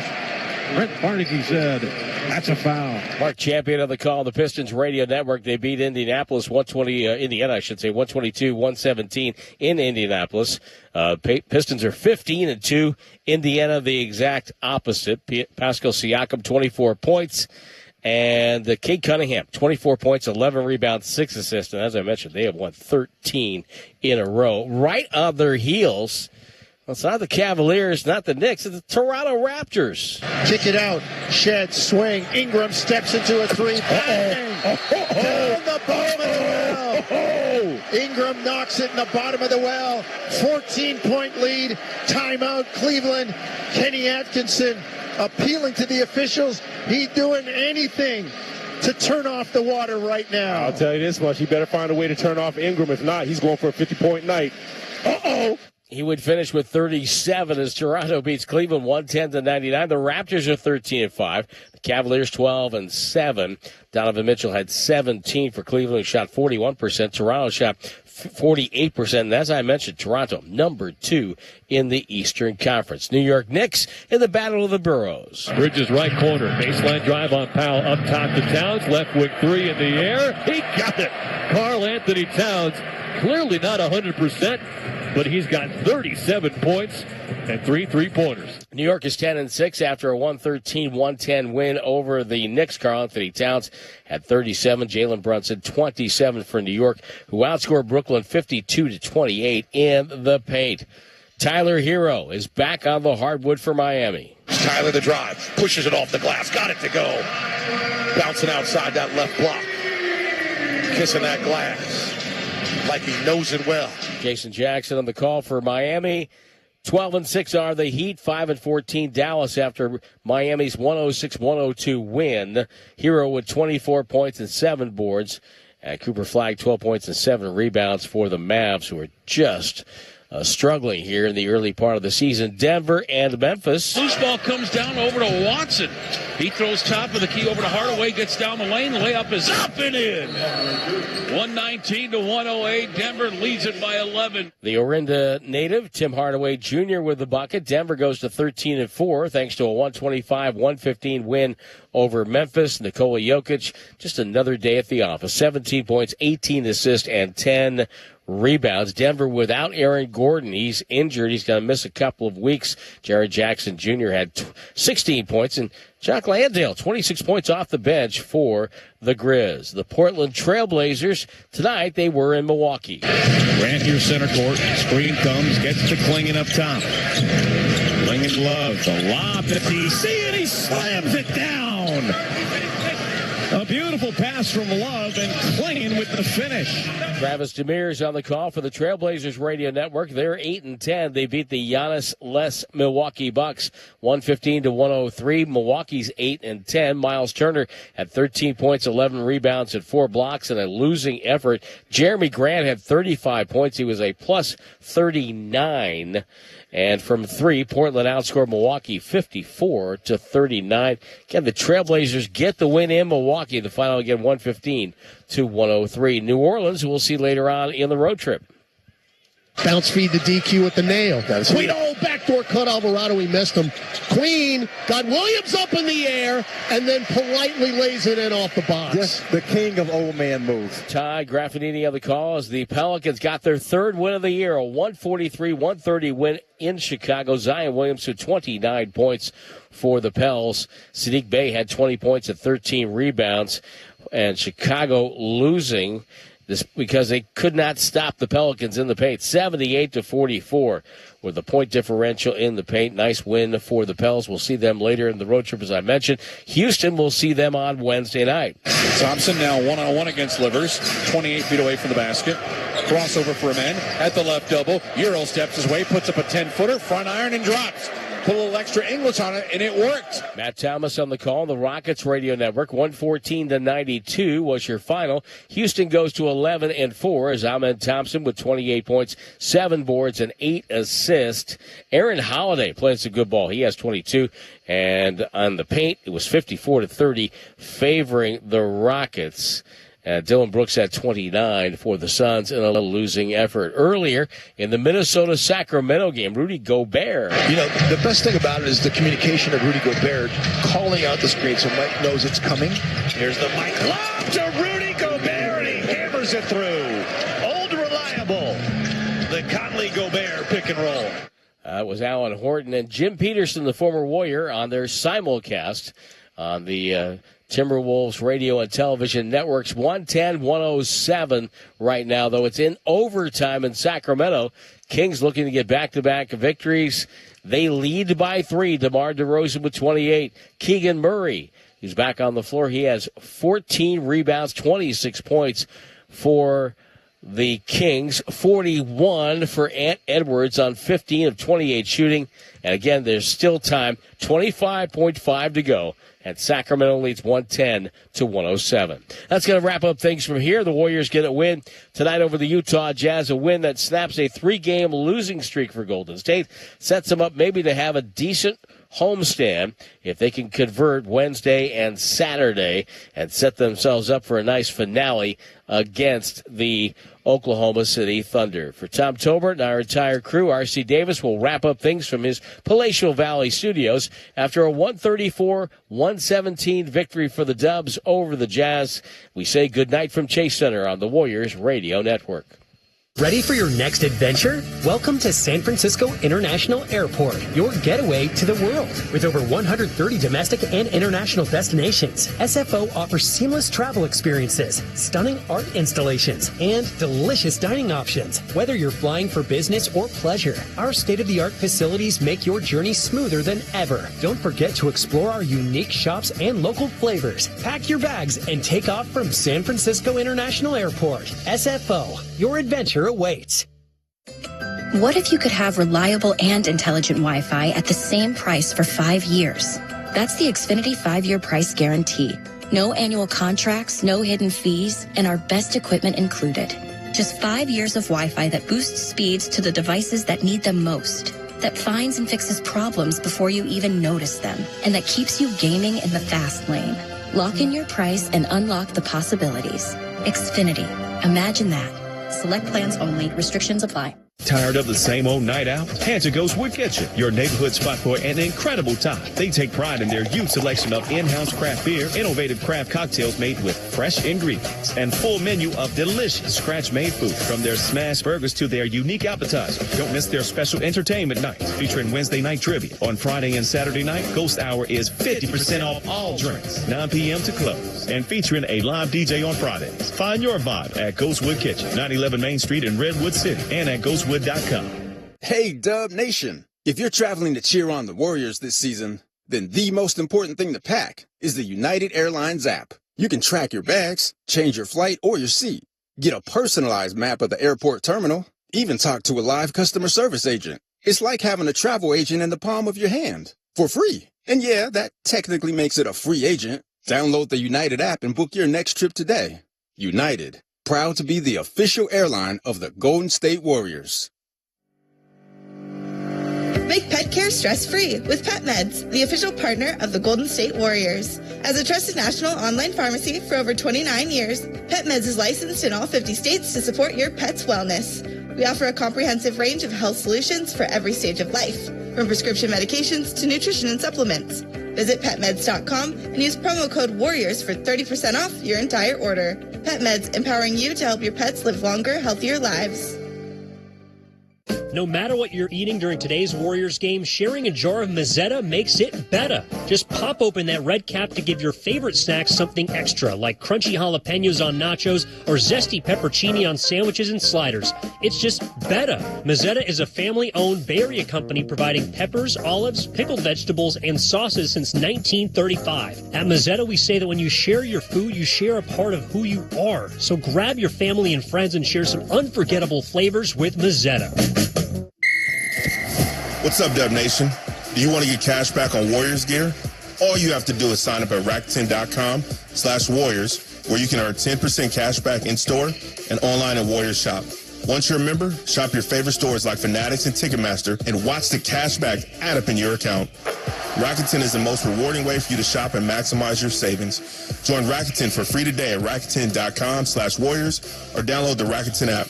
That's RAKUTEN. Welcome back to the Warriors postgame show. Jackson Jr. cut off, knocked away by Butler. Butler's got the steal. He accelerates by Bain to the rim and dunks it, a two-hand slam. On the Warriors Radio Network. Well, that's more like it as Golden State opened the second quarter with a 21-0 run, led by as many as 26 and kept the young Jazz in check as the Warriors moved back above 500 at the quarter pole of the season. Tonight, the Dubs had 13 free throws made, so $6,500 will be donated to the Warriors Community Foundation, benefiting education-focused nonprofits in the Bay Area. It's part of the Free Throws for Futures program, powered by the PG&E Corporation. Visit Warriors.com/free throws to learn more. Starters tonight, Gary Payton with the start, a career-high 8 assists, 9 points, 6 rebounds, and a steal. Jimmy Butler, 18 points, most of his damage done in the first half. He had 7 dimes as well. QP started in the middle, 9 points and a block. Moses Moody had 15 points, but that was on 17 shots. Steph Curry, 31 points in 29 minutes. Warriors bench tonight. Buddy Hield, a season-high 20 points. He was our post-game guest on radio, 7 of 12 shooting from the floor. Brandon Bajemski, 6 points, 5 boards, 3 assists, and 2 steals. Pat Spencer, a plus 12 in 13 minutes, and Will Richard, a plus 29, the rookie, in 22 minutes with 9 points, 6 rebounds, and a couple of steals. Tonight, the Dubs had 8 dunks, so $20,000 will be donated by Rakuten to the Warriors Community Foundation. It's all part of the Dunks for Donations program presented by Rakuten. So thank you, Rakuten, and go Dubs. Only 10 turnovers, 3 of those in the final moments of garbage time. Warriors won the rebounding battle by just 1. We continue with the Warriors postgame show. Mark Grandy up next, standing by at Chase Center on the Golden State Warriors Radio Network. Hey, Dub Nation, want to score a limited edition Oaklandish Warriors crew neck for free? It's easy. All you have to do is shop with Rakuten and spend $50 at Warriors Shop. Hurry, because this exclusive deal is only while supplies last. Once you're a Rakuten member, you'll get cash back at your favorite stores like Fanatics and Ticketmaster, plus 10% cash back at Warriors Shop. Join Rakuten for free today at Rakuten.com/Warriors or download the Rakuten app. That's RAKUTEN. Thanks for showing up, Dub Nation. Nothing beats catching your Warriors live, and nobody knows that better than you. So next time you want to hit up a game, Ticketmaster's got your back. As the official ticket marketplace of the Warriors and the NBA, even if you're headed to the game last minute, Ticketmaster gets you to the game so you can experience all the sights, sounds, and styles in person. Keep putting that jersey collection to use and get Warriors tickets today at Ticketmaster. Get tickets at Ticketmaster.com/Warriors. See you courtside again soon, Dub Nation. Dub Nation, NBC Sports Bay Area is your home for complete Warriors coverage. Catch Steph and the squad all season long as Bob Fitzgerald and Kalina Azubuike call all the action. Tune in to Warriors pre- and post-game live, hosted by me, Bonte Hill, alongside NBA champ Festus Ezeli and Hall of Famer Chris Mullen. 1 hour before and immediately after every single game. Plus nonstop Warriors content with the NBC Sports Bay Area app. Authentic moments live here on NBC Sports Bay Area. Oh no, stomach issues again? Stomach issues? Who are you? Your pancreas. I could be the real reason for your diarrhea, gas, bloating, stomach pain, or loose oily stools. I thought it was my stomach. People often do, but any of these symptoms could mean having a condition called exocrine pancreatic insufficiency, or EPI. With EPI, the pancreas doesn't release enough enzymes to break down food, but EPI is manageable. Use the symptom checker on identifyepi.com and speak with your doctor. That's identifyepi.com. Sponsored by AbbVie. 15 years ago, PG&E launched Power Pathway, an education and job training program developed to increase the number of skilled workers in the energy industry. Since then, 85% of the graduates have been hired by PG&E or the construction utility industry, focusing on students in underserved communities, women, and military veterans. Power Pathway is helping the next generation of PG&E energy professionals build a better future for themselves and a clean energy future for California. To learn more, visit pge.com/powerpathway. 1 in 8 women have thyroid issues. Am I the one? I am kind of tired. I should see a doctor. Is it genetic? Does my health plan even cover tests like that? In-network? Out-of-network? Why is this always a whole big thing? Wait. I have Kaiser Permanente. So my coverage includes regular preventive care. Guess it doesn't have to be a whole big thing. Kaiser Permanente. Healthcare that just works. Dub Nation, this is Brandon Pajemski. Welcome back to the Warriors broadcast booth presented by DoorDash. Tonight's postgame press conference with Coach Steve Kerr is brought to you by Kia, the official vehicle partner of the Golden State Warriors. And Kerr can be heard next on 95.7 The Game on Warriors Wrap Up. Our NBC Sports Authentic Moment of the Game, yet again, number 30. He'll try to go back door. Nobody open. Bad pass by Richard, but Peyton hustles to it. Got to Curry. Curry with 5, with 4. Dribbles, backs up, shoots a 3 from the right wing. Got it! Classic Curry. 21-0 run. Classic Curry indeed. Jazz were led by Keontae George. 28 points, 7 assists, and 2 steals for the third-year guard. Cup game on Wednesday as the Warriors host the rival Rockets. 7 o'clock with the tip. Good night from Chase Center. Warriors 134, Jazz 117. Are you interested in being an install or service technician? Good news! R&S Doors and Gates is hiring. If you have good mechanical skills and a knowledge of power tools, welding, and motor controls, you should apply today. R&S Doors has openings to repair and install commercial overhead doors, entry doors, and loading dock equipment. You must be able to work in a professional, fast-paced environment. Call 800-FIX-A-DOOR and apply today. That's 800-FIX-A-DOOR or visit rsdoors.com. R&S Doors. Look for the red truck. What do you think makes the perfect snack? It's gotta be when I'm really craving it and it's convenient. Could you be more specific? When it's convenient. Okay. Like a freshly baked cookie made with real butter, available right now in the street at AM/PM, or a savory breakfast sandwich I can grab in just a second at AM/PM. I'm seeing a pattern here. Well, yeah, we're talking about what I crave. Which is anything from AM/PM. What more could you want? Stop by AM/PM where the snacks and drinks are perfectly craveable and convenient. That's Cravenience. AM/PM, too much good stuff. The lights, the crowd, the moment. When the Warriors take the floor, greatness follows. At Cache Creek Casino Resort, every moment shines. Feel the rush as the reels spin. Breathe in our serene spa. Savor each bite in our award-winning steakhouse. And recharge in the comfort of our luxurious hotel. Cache Creek Casino Resort, proud partner of your Golden State Warriors. Please play responsibly. This next one's for all you CarMax shoppers who just want to buy a car your way. Want to check some cars out in person? Want to look some more from your house? Okay. Want to pretend you know about engines? Nah, I'll just chat with CarMax online instead. Want to get pre-qualified from your couch? Want to get that car ASAP? You want to do it your way? Want to drive? CarMax.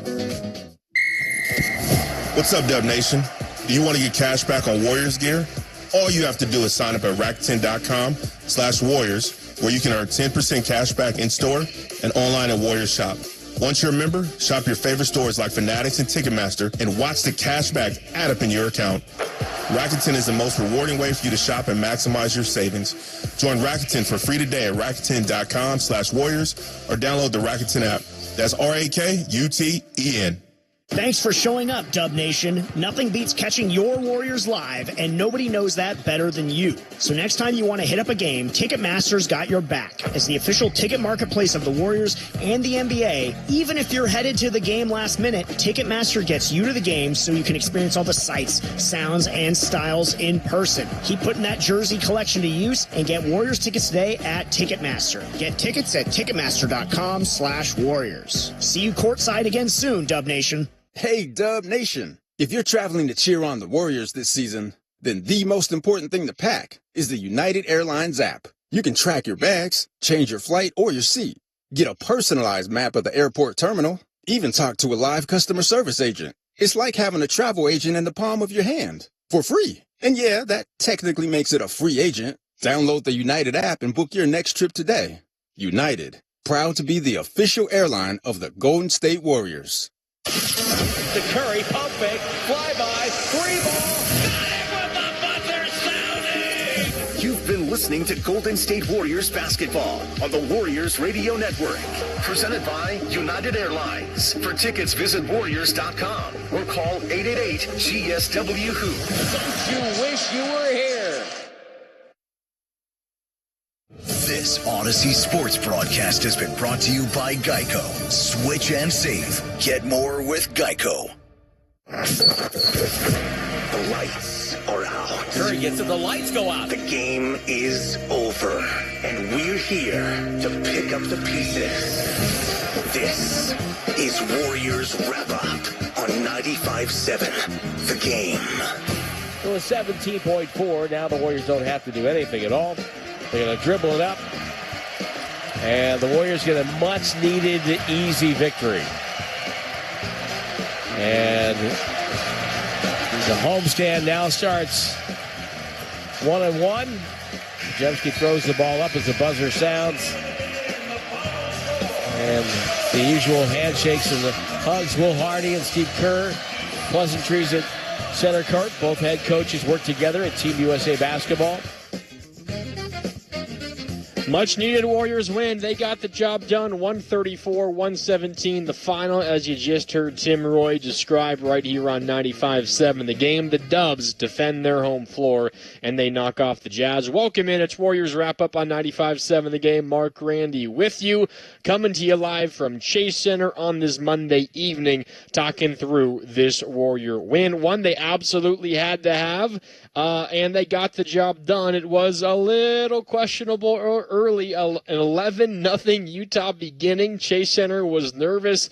The Warriors immediately responded, made it close middle part of the first quarter. Utah then kind of put another run in to close the quarter, and then the game changed entirely early in the second quarter. The Warriors, a 21-0 run, including 18-0 while Steph was on the bench. They did not allow Utah to score until about the 6.5-minute mark of the second quarter. So that's about 5.5 minutes of basketball. Not a point. Not a made field goal. Sometimes you have like these field goal-less streaks. It was not just that. It was also lack of any points, lack of free throws, lack of anything for Utah for 5.5 minutes to begin the second quarter. A 21-0 Warrior run in that stretch.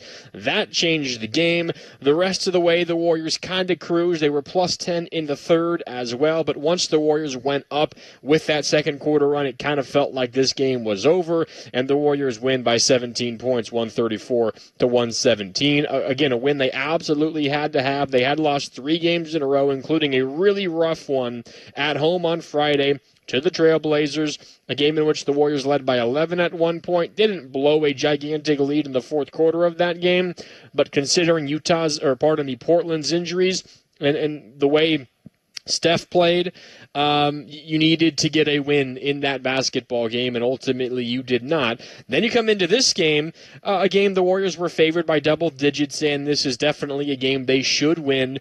I don't think anyone would say otherwise, but let's not pretend there weren't some challenges in this game. Warriors down Draymond Green, Al Horford, Jonathan Kuminga. Utah has a big front line with Lauri Markkanen and Yusuf Nurkic. This projects as somewhat of a mismatch for the Warriors defensively, and what do? But they hold Utah. Utah, they shot 47% from the field, 31% from deep, but when you consider what Utah did in the first quarter, they shot 63% from the field. They were 7 for 10 from deep. The Warriors' defense the rest of the way was a whole lot better. Utah ultimately ended up scoring 36 in the first and 33 in the fourth. In the middle 2 quarters, they scored just 49 points. The Warriors' defense so much better there in the middle half of this basketball game. First quarter was bad. It was really, really bad defensively. Wasn't necessarily bad offensively, although the defensive struggles lead into the offensive struggles.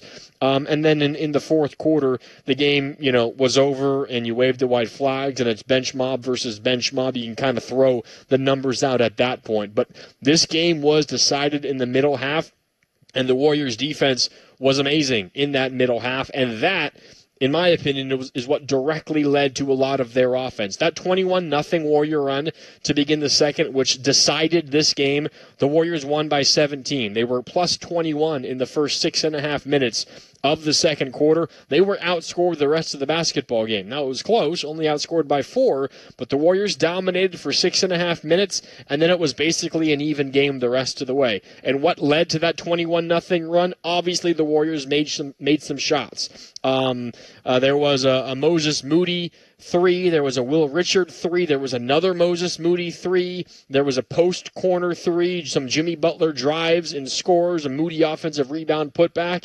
But a lot of those open looks, those threes, there were also some drives and dishes. They were because of blocks, steals, long defensive rebounds off of missed threes, and those missed threes were because the Warriors defended the shots well on the other end of the floor. It was defense feeding into offense, and that was the path for the Warriors, and it's a big reason why they won this basketball game. All right, plenty to get into. Let's Warriors wrap up here on 95.7 The Game.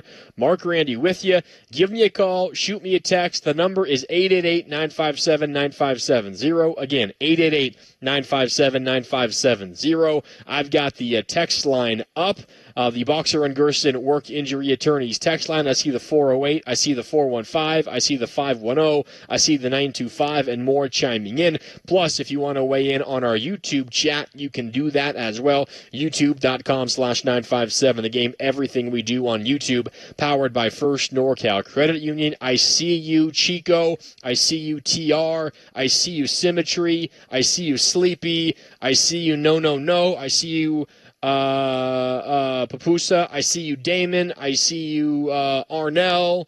I think I already shouted out Chico. I can't remember. Appreciate you guys chiming in. Keep the comments coming on the YouTube chat. This game turned to begin the second quarter.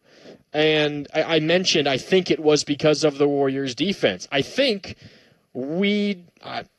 I feel Steve Kerr deserves some credit for how this game turned. Now, the players got to go out and make the plays, and they absolutely did that. Again, that 21-0 run, it was consecutive threes by Will Richard and Moses Moody, then a Jimmy Butler lay-in, then a Moses Moody three, then a Butler drive and finish, then a Quentin post corner three off of a Butler assist, then a Moody offensive rebound and a putback, and then Curry came in.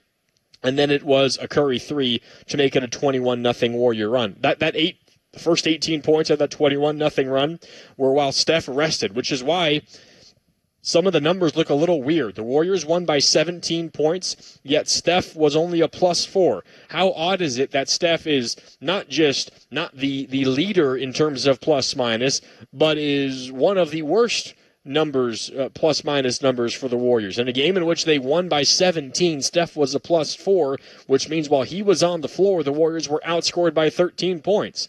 He was on the bench for the beginning of that 21-0 run, which ultimately was 18-0 while Steph rested. The players that were on the floor are the players that have the best plus-minus. It was Quentin Post, who was a +27. It was Will Richard, a +29 in about 22 minutes. That is about impossible to do. Moses Moody was a +20. And Jimmy Butler was a +19. That is 4 of those guys there. Moses Moody, as I mentioned, a +20. Quentin Post, +27. Jimmy Butler, +19. And Will Richard, a +29. There were a couple of subs in there as well. Pat Spencer was a +12. He was a big part of it. Steph came in and was the +3 for the final 3 of that 21-0 run. But that was the moment that changed the game. I think, though, what set the stage for that was a Steve Kerr timeout in the first quarter. And it did not immediately make a difference, but I think it kind of led into what happened when the Warriors began the second quarter. So the Warriors, to begin this game, slow, lazy. They seemed uninspired. They got down 11-0, and some of that is Utah making shots. Some of it is the Warriors missing open shots, but still, an 11-0 Utah beginning. The Warriors missed their first 6 shots. Their first bucket did not come until about the 8:45 mark of the first quarter. The Warriors then responded, and they actually took a 15-13 lead. They went on a 15-2 run, so they steadied themselves, but then Utah immediately responds, and they go up 29-22. And in the middle of that run by Utah, Steve Kerr calls a timeout and starts screaming at his team. And what prompted the timeout was a number of things, but the last thing that Steve Kerr saw was the Warriors play a zone defense. It looked like it was either a 1-2-2 or a 3-2, so hard to tell exactly where that front guy was, if he was, the head of the snake, or it was a 3-2 zone defense. Regardless, it's a zone defense, and the Warriors play zone a decent amount, but every time you kind of switch to a zone, it might take like a little bit to get used to. But I believe it was Bryce Sensabaugh who had the ball in the left wing against, again, a zone defense for the Warriors. And it was Guy Santos and Podziemski who were the guys on the opposite side of the floor. So if you're looking at the zone defense from half court and you're looking at the offensive half of the floor for Utah, it was Podziemski on the right wing and Guy Santos basically on the right block or right corner, depending on where that offensive player is on that part of the floor for Utah. Everyone else was, top of the key or over to the left side where the ball was. And Podziemski just kind of drifted to the middle of the floor, like kind of into the paint around the free throw line as Bryce Sensabaugh was controlling the ball on the left wing.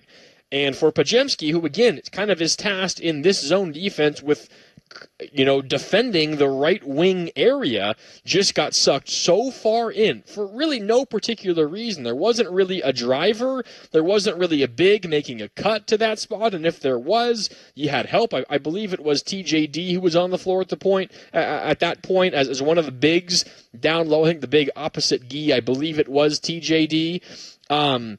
And for some reason, Podziemski just got sucked deep into that zone in the middle part of the defense, and Sensabaugh, I believe, was the ball handler on the left wing, saw that, and just a skip pass over to the right wing, a wide-open Keontae George, who, by the way, is on fire to begin this season. If you don't know Keontae George, third-year guard out of Baylor, he can fill it up, and he was really good today. He finished with 28 points, 6 rebounds, 7 assists. He had 15 of his 28 in the first quarter alone, 5 for 6 from the field, and a 4 for 4 from deep in that first quarter.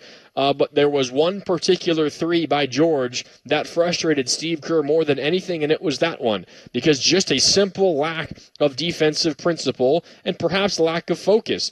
And frankly, for Podziemski, it was a little concerning because it wasn't just, I misread the play. He just looked lost out there. If you go and watch the replay, I think I saw Nick Friedel tweeted out, if you scroll back through his feed, you'll be able to see it. He just looked lost, like he was unsure of where he was supposed to be as the ball gets skipped to the guy that he's supposed to be guarding in the area that he's supposed to be guarding. A really good shooter, and at that point, a hot shooter, and he hits the wide open three.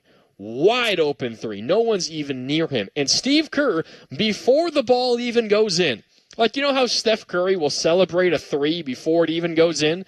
Steve Kerr was the opposite of celebrating. He was screaming, and he was showing frustration about that even before the shot went in. And frankly, it did not matter if it went in or not. Warriors could have got lucky, and George could have missed the three. That's not the point. The point is a lack of focus, maybe a lack of communication, I don't know. Just a lack of general awareness of your defensive principles allowed one of the hottest shooters on the floor, definitely the hottest shooter on the floor, and one of the hottest scorers in the game to begin this season, a wide open right wing three when he's already been feeling it. And he hits it. Steve Kerr races onto the floor before the ball even goes in preparation for calling a timeout. I would have guessed, even if the shot missed and the Warriors got the defensive rebound, Steve Kerr would have called timeout. That's how incensed that he was. So he gets onto the floor, quickly calls timeout, and I'm keeping a close eye on him on the sideline during that timeout because he's sitting, in that semicircle with the players all around him, and he is screaming and clapping at his guys. I would imagine just pleading with them to be smart on the defensive end, to not have those kinds of lapses. And the Warriors did not immediately respond because that three, I think, gave the Jazz like a 2 or 3 or a 4-point lead. It was not like the end of the run. It kind of was the beginning of the run. Utah then ultimately leads by 9 after the first quarter. So the impact wasn't immediately felt, the impact of Steve Kerr screaming. But then the Warriors began the second quarter, and they went on that 21-0 run to begin. Again, Steve Kerr doesn't deserve all of the credit in the world for screaming at his players, but that was the time where I think you saw Steve Kerr.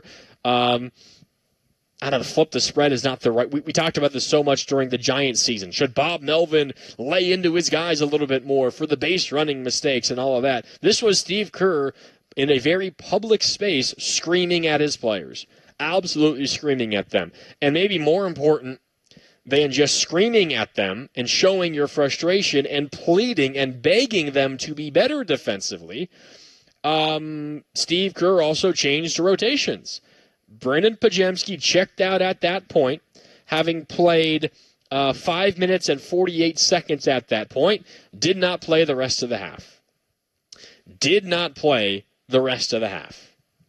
So now he did get in and play in the second half. He finished with about 18 minutes, a little less than 18 minutes played, but that's a drop-off. Let me look this up as I just want to read through Podziemski's minute totals of late because tonight had to absolutely be a dip. Podziemski's usually around 30 minutes a night. He's up there pretty often. 18 minutes tonight, officially 17:47. 30 minutes versus Utah, 34 minutes in Miami, 27 minutes in Orlando, 26 in New Orleans, 30 in San Antonio the second game, 29 in San Antonio the first game, 21 in OKC. That was a blowout, so that 21 number is kind of misleading. 32 versus Indiana, 25 versus Denver. That was a blowout as well. That number is misleading. He's usually somewhere around 27-plus minutes. He played 18 minutes tonight. It's Steve Kerr saying, if you make mistakes like that, you're not playing. Sorry, we can't have mistakes like that. And that's what happened in that first quarter with Steve Kerr showing the frustration to Podziemski and taking him out of the game for an extended period of time. He was better in the second half. Podziemski was. Now he finishes with 6 points, 5 rebounds, 3 assists, nothing special. We don't need to talk anymore about what he did in this basketball game because he was not one of the 5 most important players for the Warriors tonight. But I do think it's worth mentioning that, I mean, there's this general thought among a lot of Warrior fans. I hear it all over the place. And I think there's a lot of you in the YouTube chat, on the text line, that feel this way as well, that Podziemski seems to get a long leash with Steve Kerr. And I know that the easy comparison is comparing it to how the minutes of Jonathan Kuminga have gone over his career. I think there is a conversation to be had there. I tend to get a little lost because they play different positions, and there's a lack of, ball handling guards on this Warrior roster. I think it might change when DeAnthony Melton comes back. But I get the frustration among a lot of Warrior fans. I will just say tonight, if you have been frustrated by the yo-yo nature of Kuminga's career and maybe lack thereof for Podziemski's career, tonight had to at least make you feel like there was a little bit of justice because Podziemski showed a lack of focus, a terrible mistake in a single moment. And this was not just one mistake. This has been happening, maybe not to that extreme of a level, but this has been happening. I don't think Podziemski's having a great year by any stretch. And he got pulled, and Steve Kerr changed his rotation pattern. And that's not something that he likes to do. He likes to kind of establish a pattern and stick with it. Now, this year's kind of been tough, and maybe even last year at times as well, because you had injuries and you had struggles, and you're moving lineups around. And tonight, of course, they had to start with Curry, Moody, Butler, GP2, and Quentin Post because no Draymond, no Al Horford, no Kuminga. So you had to get kind of creative, and that just naturally changes up your rotation patterns as a whole. Although, like, the basis of everything you do from a rotations standpoint is Steph Curry's minutes and Jimmy Butler's minutes, and you just try to find groups of 4 others that can fit with those guys when they're on the floor. But he moved away from what I would imagine was the plan, and Podziemski played just about 5.5 minutes in the first half. That was it. He checked out after that Steve Kerr timeout and did not play the rest of the half. So, interesting. The Warriors responded defensively. I mean, that first quarter was really bad. Utah scored 35 points. They were 13 for 21 from the field. They were 7 for 10 from downtown. Keontae George, who hit that 3 that prompted this whole Steve Kerr blow-up. And I say blow-up like it was something crazy. I think it was just, in general, like normal coaching, a coach being frustrated. It was not anything malicious. It was like more pleading. I quote tweeted, 95.7 The Game tweeted out a great video of Steve Kerr's frustration on the bench. You can actually see his frustration begin if you are watching the NBC Sports Bay Area telecast. You can see him step onto the court and call the timeout, and you could tell he was frustrated. But then during that commercial break, as NBC Sports Bay Area cuts away to go to commercials, us here at 95.7 The Game videotaped Steve Kerr on the bench and posted it on Twitter. I gave it a quote tweet. You can scroll through my feed or go to our feed at 95.7 The Game and scroll until you find it. He was clapping. He was yelling. It wasn't directed at anybody in particular. My read from, way up in the press box on press row here at Chase Center was more pleading as opposed to just absolutely unleashing hell on his players. But regardless, it was one of the more animated Steve Kerrs that we've seen all season. And again, it did not immediately transform into results, but I think it was probably a factor in that 21-0 Warrior run to begin the second quarter, because I think it all started on defense for the Warriors. That 21-0 run to begin the second quarter, I think so much of it was turning defense into offense. And I think, honestly, this is where I haven't talked about him yet. He was one of the Warriors' best players tonight. Buddy Hield. Buddy Hield was great in this game today. I think by a mile, his best game of the season. Now, he doesn't have a ton of great games to choose from, but he finishes off the bench in 22 minutes and 44 seconds, so round up to 23 minutes. Buddy Hield, 20 points. 8 for 13 from the field, 4 for 8 from downtown, 5 rebounds, 4 assists, and a steal. He did have 2 really bad turnovers, and I mean one really bad one where he threw a skip pass across court that was easily intercepted. I believe it turned into points on the other end for Utah. Everyone in Chase Center knew that was a terrible pass, and Buddy made it. That had no chance of being completed. At best, it was going to be a deflection and it was going to go out of bounds. That's if you're lucky. It was an easy interception and turned into points on the other end. Other than that, though, I thought he had a really good game. And what he helped do in that second quarter was help turn defense into offense. No one's going to mistake Buddy Hield for an all-pro, all-NBA defensive kind of player. I do think we tend to overlook how consistent his hustle and his effort is when his shot isn't falling, because Buddy is one of the greatest three-point shooters that this league has ever seen. I know that his numbers this year do not back that up, but if you look at his career numbers, that is the case. One of the best three-point shooters this league has ever seen. That kind of just tends to get the story no matter what else he does in a game, which is fair. It's his best skill. It's why he's made a lot of money in the NBA, his three-point shooting. But his effort is always there on the defensive end. And today, we saw in the second quarter alone, I want to make sure I highlight this. Buddy in the second quarter, he had 9 points, 4 for 5 from the field, had a steal and 2 offensive rebounds. That steal and those 2 offensive rebounds all led to buckets.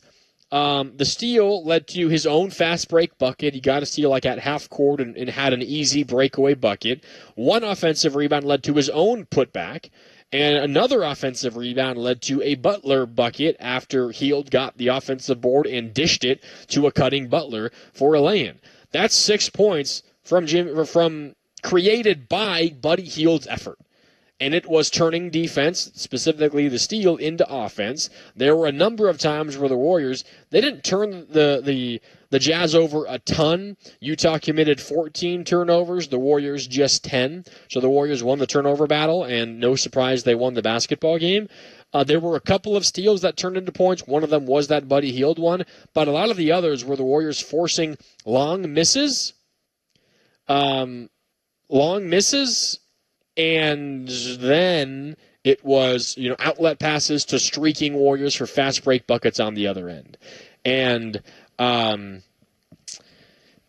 think that really was the Warriors' defense kind of turning things around to begin that second quarter that also then turned the offense around. And we hear Steve Kerr talk about this so often.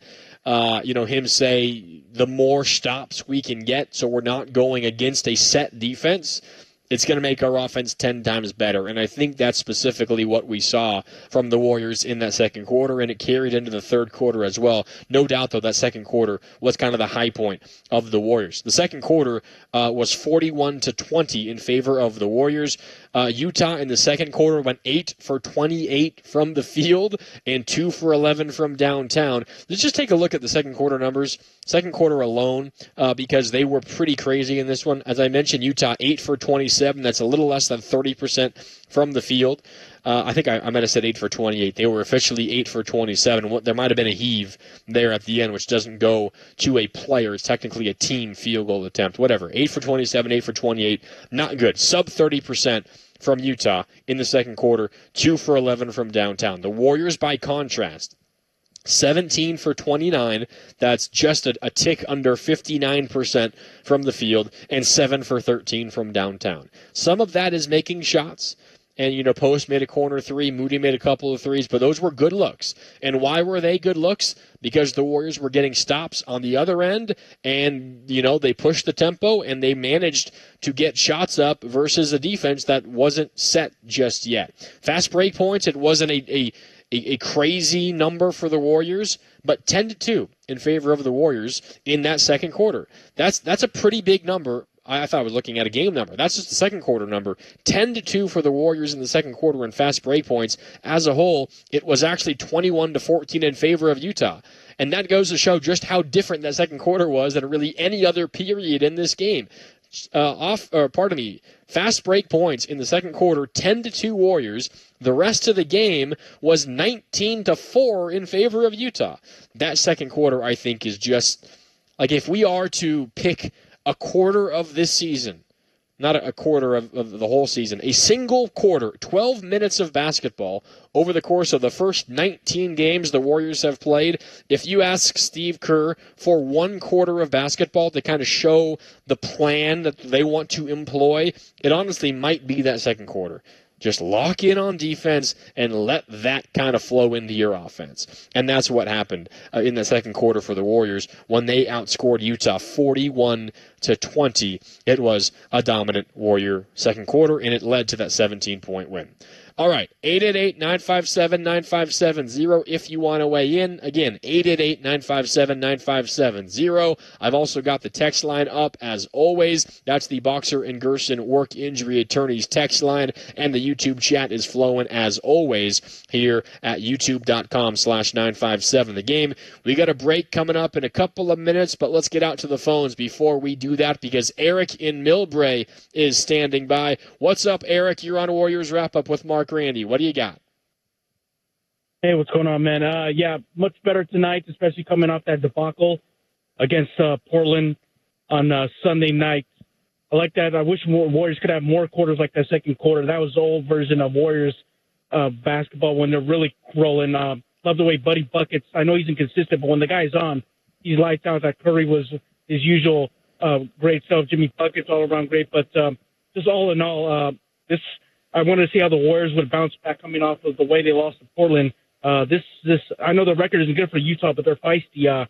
They really should have beat the Lakers last night. Luka, I think, hit a clutch shot there at the end of the game there to lose by 2 points. So this Utah team, even though the record's not good, they got size, and they got, as you mentioned, that guy George is kind of a ascending star. So I like the way they came out in that second quarter, really took it to Utah and blew this game open. But you're the Warriors right now, with Kerr especially.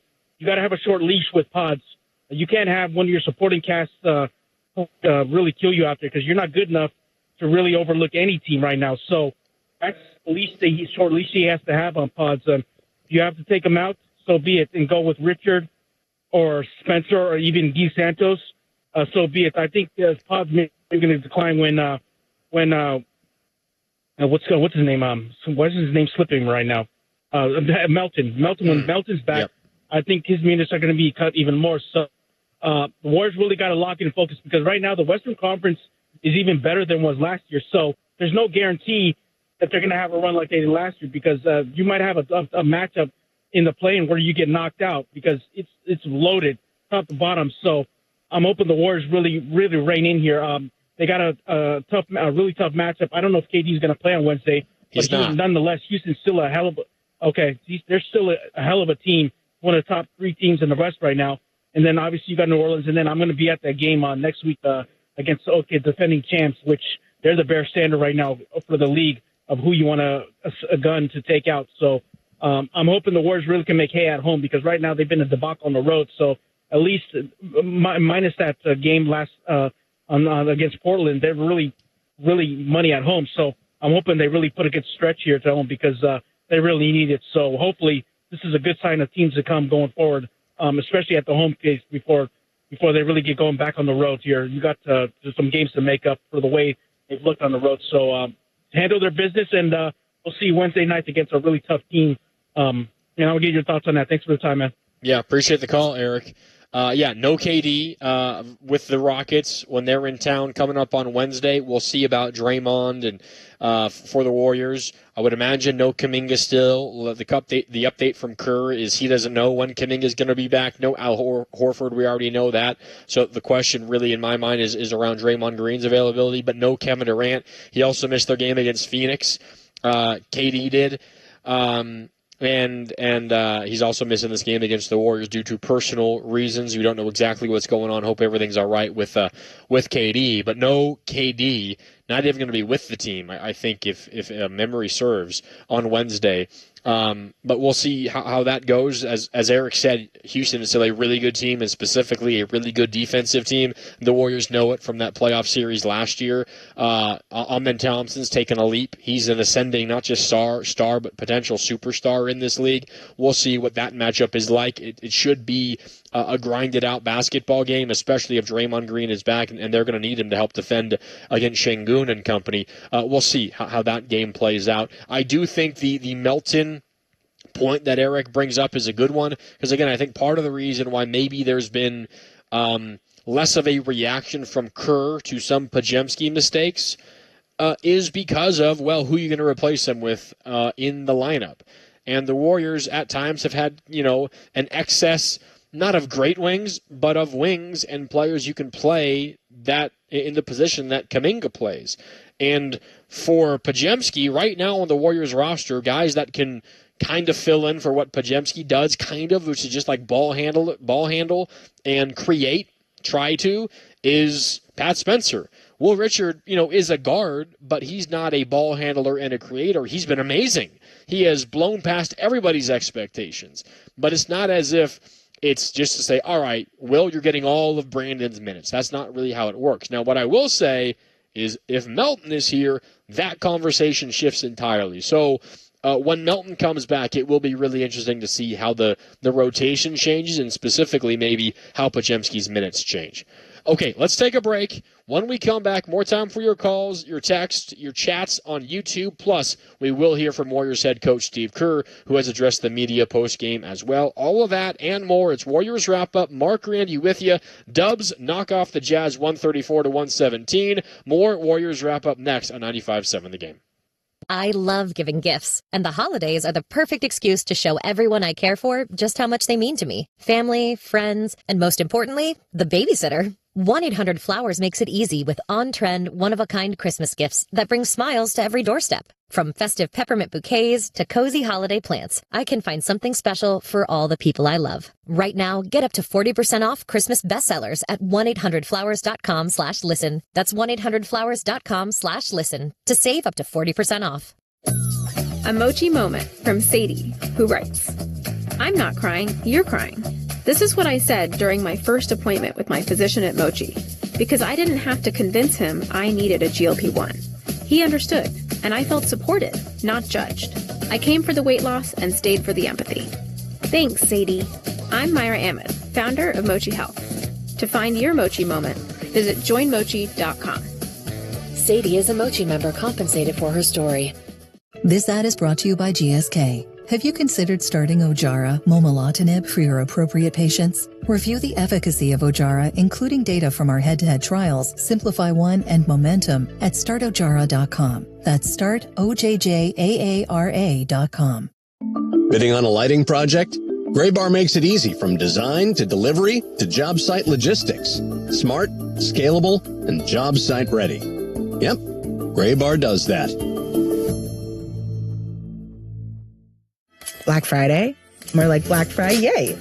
Shop the DSW Black Friday sale and take 30% off almost all the shoes, accessories, and giftable goodies we've got at DSW.com. Plus 30% off just about every regular price item at your DSW store. Score shoes that get you and everyone on your list at prices that get your budget. So carpe the deal. Head to Designer Shoe Warehouse and get that gift list done. DSW, let us surprise you.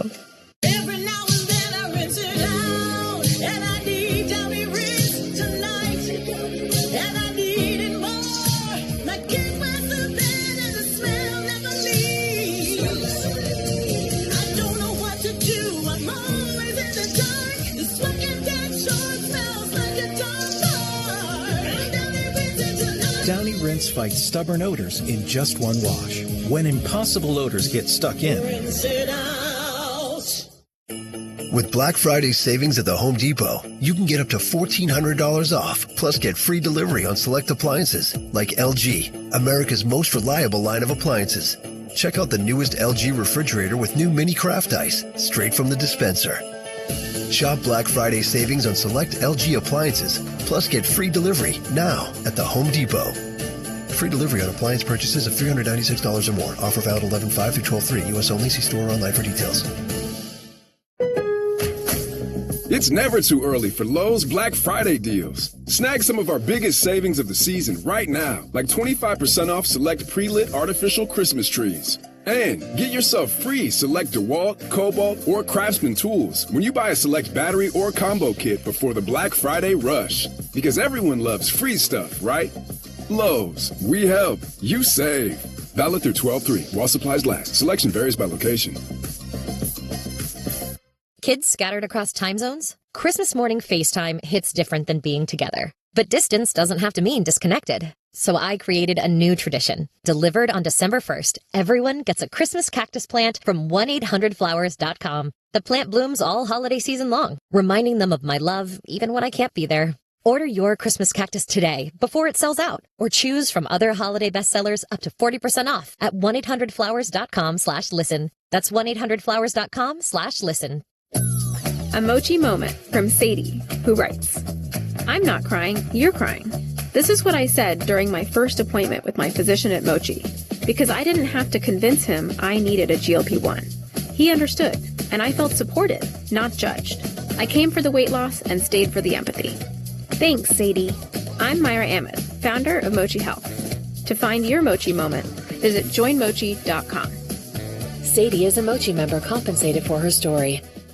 For the latest topics in rheumatology, listen in on Room Replay. This podcast series for healthcare professionals features leading rheumatologists as they share their insights and firsthand experiences in one-on-one conversations with their colleagues. Tune in to Room Replay on Spotify and Apple Podcasts. Brought to you by AbbVie. Bidding on a lighting project? Graybar makes it easy from design to delivery to job site logistics. Smart, scalable, and job site ready. Yep, Graybar does that.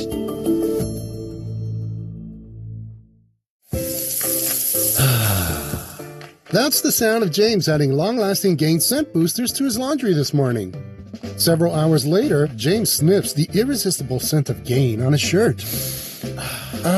Gain. Several hours later, James has even caught the attention of his mother-in-law, and she never gives him attention.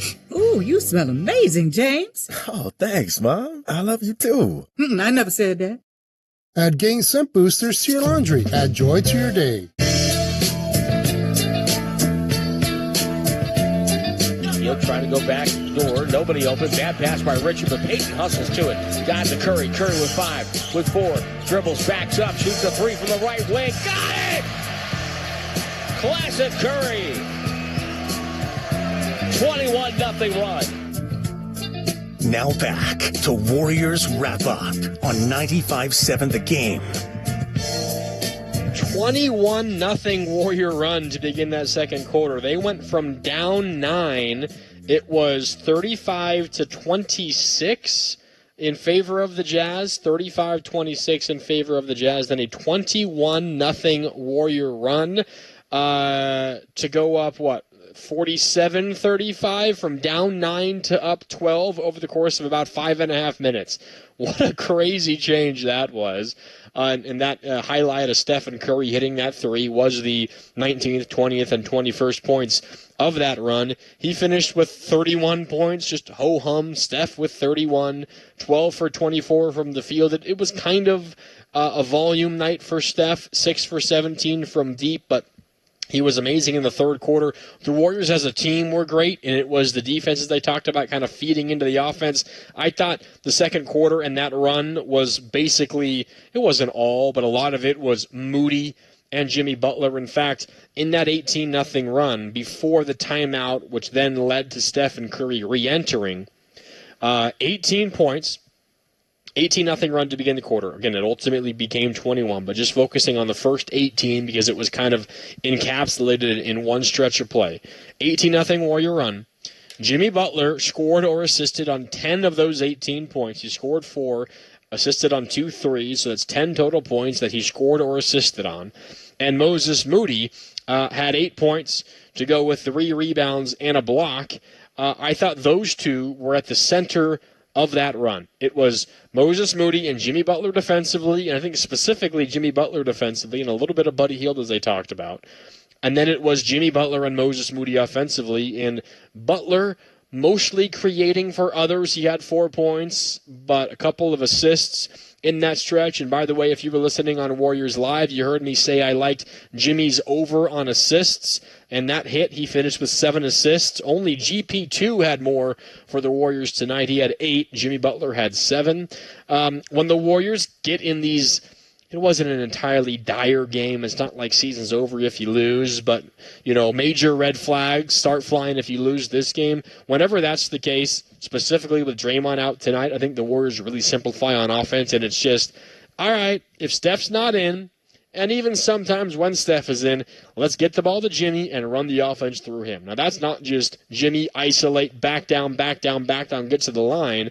I mean, Jimmy got to the line just 3 times today. The Warriors only 18 times. In a lot of the Warriors' wins, they've kind of cheated their way, not cheated to wins, but they've cheated their way to free points at the free throw line. That's not what today was. If free throws were even, I thought it was a well-officiated basketball game.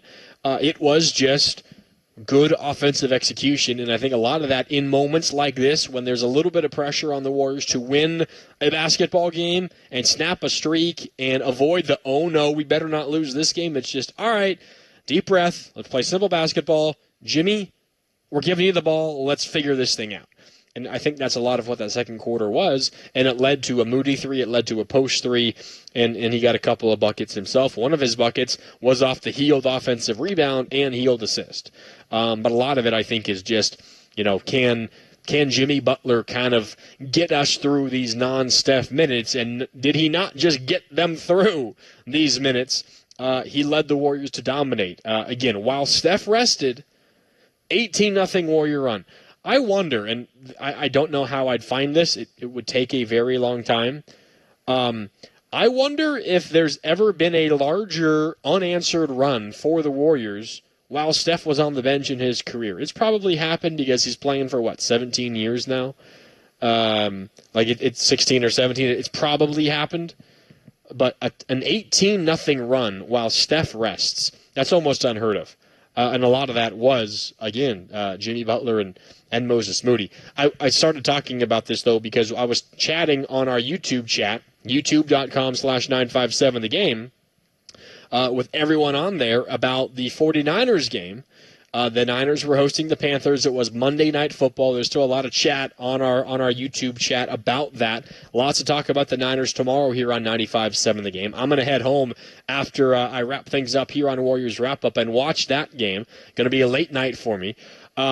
But there was a moment in the second half, once the game ended, where the great Steve Scott, you can listen to him on KCBS in the mornings, who also does the PA here at Chase Center, announced the Niners had won. And a little bit of a highlights package played on the Jumbotron at Chase, including the Juwan touchdown, one of the Jair Brown interceptions. I haven't seen the game yet, just saw some highlights. I think Jair had, 2 interceptions? And then the Christian McCaffrey touchdown run on that toss to the left side. And it's really funny because while that was going on, it was a timeout. Steph was on the bench, and he was clearly frustrated because, of course, he's, from North Carolina, a big Panthers fan.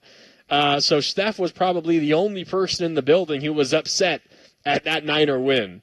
But kind of a funny moment at Chase Center today when Steph Curry, frustrated that his Panthers could not get it done on Monday night at Levi Stadium. I'm sure when the NFL schedule came out, Steph got really excited. Warriors, Niners and Panthers on Monday Night Football at Levi's, and Steph's probably like, oh, fingers crossed, please don't let us play that day. Please don't let us play that day. The Warriors had a home game, so he couldn't go to the game. And he got to learn of the Panthers' loss to the Niners at Chase Center, just like a lot of other Warrior fans did. That was a funny moment in this game. Okay, 888-957-9570 if you want to weigh in.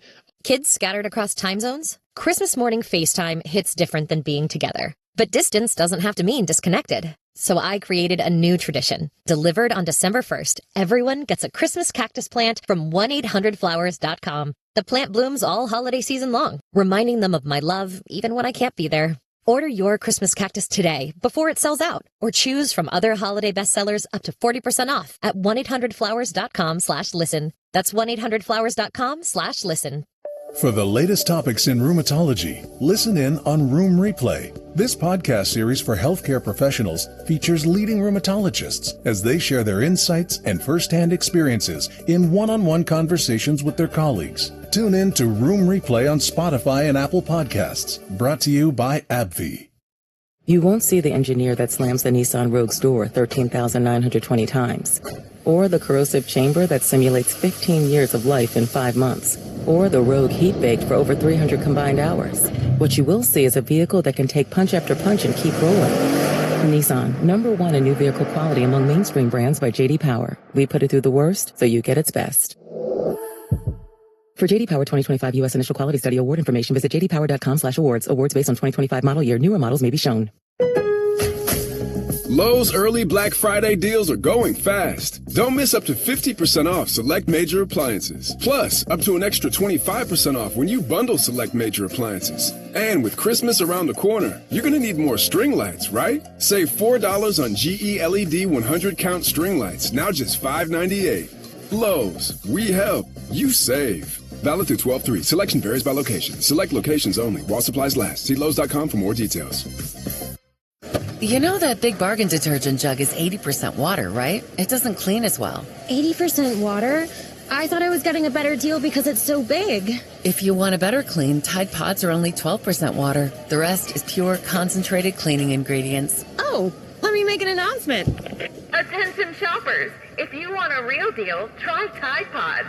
Stop paying for watered-down detergents. Pay for clean. If it's got to be clean, it's got to be Tide Pods. Water content based on the leading bargain liquid detergent. Ashley's biggest sale of the year continues this week. For 4 days only, shop incredible Black Friday doorbusters starting at just $199. Plus, you can save up to $1,000 on your entire purchase. Or take advantage of no money down this Black Friday with 60-month special financing on in-store purchases made with your Ashley Advantage Synchrony credit card. Act fast. These Ashley Black Friday deals are happening for 4 days only. Subject to credit approval. Minimum monthly payments required. See store for details. He was asked this. Based on what I've seen so far, I don't think he was asked this. I would imagine if you were to ask Steve, though, he would say, well, I brought him in a little bit earlier than usual because I thought, Steph might help us put it away officially a little bit quicker, and therefore we could take him out of the game earlier than we would otherwise. I was thinking you didn't really have to play him at all the rest of the way. He eventually came in, quickly hit a three, pushed the lead to 26. That was with 7 minutes left. I'm thinking at that point, all right, time to sub him out. You're up 26. It was 119 to 93 at that point. 119 to 93 in favor of the Warriors after he hit that three. You're up by 26 with 7 minutes left. I thought, all right, pull him out at that point. He ultimately plays another 3 minutes, so he checks out with 29 minutes played. Does 3 minutes make a gigantic difference over the course of the season? Probably not. But if it's 3 minutes here and 3 minutes there and 3 more minutes there and 4 here and 2 more there, like that could add up. And I'm with Gene. I think when you try to plan out this season, every second counts for Stephen Curry. So I was a little surprised that he played as much as he did in the fourth quarter. I mean, what did he play? He ended up playing officially in the fourth quarter, if I can find it here for you before we go to Steve Kerr. Steph Curry played 5.5 minutes in the fourth. Again, that's not like a gigantic amount. That's not terrible. That's not malpractice. But I think that number could have been like 2. Maybe even 0, and I think you would have been able to get away with it. But who knows? What do I know? I'm not the coach of the Warriors. Okay. Steve Kerr coming up in just a sec. We do have another call, though, that I want to get to because Gary is in Concord, and he wants to weigh in on this Warrior win. Again, 134-117 over the Jazz. The Warriors now 10-9, 6-1 at home are the Warriors. Their only loss at home this season last Friday to the Portland Trailblazers, 6-1 at home, and the Warriors back above 500 at 10-9. All right, Gary in Concord is up next. What's up, Gary? You're on Warriors Wrap-Up. Yeah, hey, great game tonight. I was there, sat great seats, could see the Warrior bench, got to see how heated Steve got tonight during a timeout. That was pretty intense. It's about Gary, could you hear what he was saying? Gary, could you hear what he was saying at all? No, I could not hear, but he was angry at more than one person. Yeah. He might have been angry at Pods. I couldn't really tell, but he was hot. But I really wanted to call just because it kind of goes, it's hard to notice sometimes, but something about when Pat's in the game, good things happen. I mean, he knows how to pass. He passes crisp. They're hard. They a lot of times lead to assists, as we saw in a couple games ago when, the big three were out. But something is really, he's starting to become a lot more comfortable, and good things happen when he's on the floor. There's something about his game that's improving significantly. And I'm just impressed with how well they've been playing lately, or with him in there lately. Sorry, who are you talking about, Gary? I missed the beginning part. Spencer, Pat. Oh. Pat, Spencer. Yeah. Pat. Yeah. Pat, I don't know how many assists he had tonight, but when he went in the game after that, when Kerr was upset, things started to change. And I know you brought up Butler and Moody earlier, but Moody missed the first 5 threes, and then he got hot. Yep. But when Pat went in, things changed. The ball moves better around the court. There's a lot better movement. So I think he might be getting a little more playtime lately, or coming up, hopefully. Yeah, Gary, I appreciate the call. I was talking about this in the Miami game. The Miami game, of course, is a unique circumstance because no Jimmy, no Steph, and that changes everything for an offense. But I think that the point still holds to a lesser degree because obviously Steph plays and Steph ends up playing 29 minutes, which is more than half the basketball game by a decent margin. So there's less opportunity to see Pat Spencer, but when you're trying to initiate offense and Steph isn't on the floor, I think it is pretty clear that Pat Spencer gives them something that nobody else on the roster does, which is just the ability for a ball handler on your offense to drive past somebody. The Warriors don't really have anybody else that can do that on a consistent basis, and Pat Spencer does. It's why when he plays in games that Steph misses, you're like, man, this guy's having a positive impact for the most part. I don't think it does not mean that he's this incredibly positive player and the Warriors should play him 20 minutes a game when everybody's healthy. He has serious shortcomings, and I think they're on the defensive end, and he's not the best shooter, and I think sometimes, he gets a little too high on himself, and maybe he tries some things that he really shouldn't. Largely, though, I do think he brings something that the Warriors don't have elsewhere. And you see it specifically when Steph isn't on the floor. Steph isn't the guy either that's like, all right, one-on-one, I'm driving past you, and I'm getting to the bucket every single time. Steph is obviously very good at that, even at this advanced age.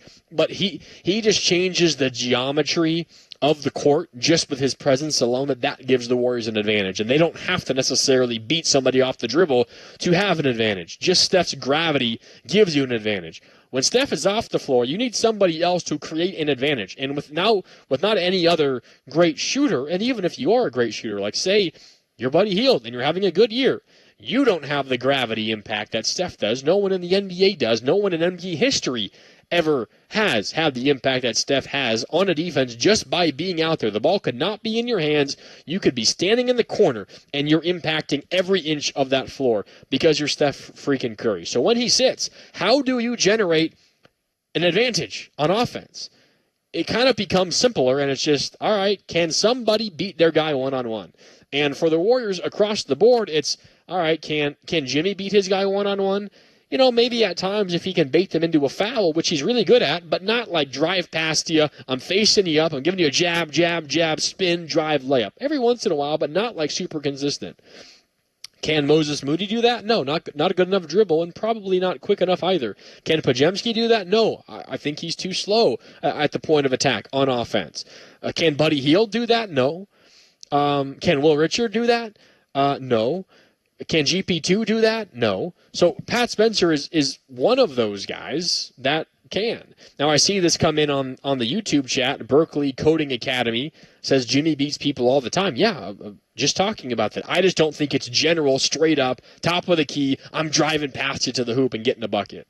Not that that's Pat Spencer either, but just creating the advantage. Jimmy is more from like a set, I'm posting you up in the, short corner left side, spinning baseline, jab step, hitting a little 10-foot fadeaway. That's different than just ball handler, guard ball handler. I'm putting the dribble moves on you, and I'm getting past you to the paint, either to score or to dish somebody else up. So I do think Pat Spencer gives the Warriors something in the non-Steph minutes that they don't really have elsewhere right now, and it's interesting. All right. Warriors wrap up here on 95.7 The Game. Mark Randy with you. Dubs knock off the Jazz 134-117. I've been talking about it for too long. Let's just get to Steve Kerr. Steve Kerr addressed the media post-game tonight here at Chase Center as the Dubs pick up a win, snap their 3-game losing streak. They're now 10-9 on the season. Here is Steve Kerr post-game tonight. Pretty animatedly lit into them. I think late first, early second, something like that. What was obviously it was a defensive breakdown, but what are your frustrations about the way you guys are playing on that end, and then what did you see in the 3 quarters? Well, it was really just the start. I thought our defense was pretty good after that, but, Keontae George and Markkanen were the 2 guys that we wanted to contain tonight and pay special attention to, and I think, 10 minutes into the game, George is 4 for 4 from 3. Wide open shots. So we just lost our focus, and I just wanted to gently remind them that we needed to focus more. Was that even a little bit more than about the 10 minutes, but maybe the few games prior? I know, the defensive focus. The message, anytime you're in a rut as a team and you've lost a few, you have to dig your way out, and that just means you have to compete every possession. You got to be locked into the game plan, and it didn't surprise me the way we started. Missing our first 5 or 6 shots. Like I said, you're in a little bit of a bad spot. Shots don't tend to go in, so you have to dig your way out and compete and earn the right to make shots and to have a game like we ended up having. But it only happens if you bring the right spirit, the right energy, the right focus. And I thought our second group really did that. Pat Spencer, I thought Will, that group with Jimmy, Quentin to start the second quarter. Game changer, really, just their approach and the way they got the crowd into it, the way the ball moved. It was really fun to watch. Steve, those final 3 quarters when you guys kind of started cruising, what were the things that you really liked? Well, we took care of the ball, and that's priority number 1 for us. When we take care of it, we generally win. I think we're 9-1 now when we win the turnover battle, and 1-8 when we don't. So it's very obvious what our measuring stick is, and that helps our defense. So I like that. I like the way the ball moved, and as I said, once we got Pat and Will out there, I really liked the ball movement, the flow, the energy. It felt right. And how much emphasis was placed on rebounding? Because it looked like most of the time guys were diving for the glass and they were playing hard.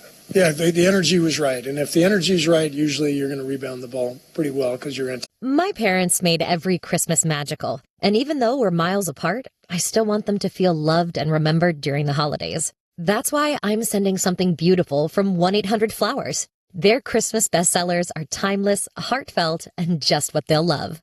For a limited time, you can get up to 40% off Christmas bestsellers at 1-800-Flowers.com/listen. That's 1-800-Flowers.com/listen to save up to 40% on Christmas bestsellers.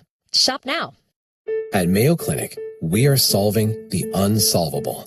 Our transplant experts are using new technologies like machine perfusion to increase the number of usable organs, reduce waiting times, and allow more patients to receive life-saving liver, heart, kidney, and lung transplants.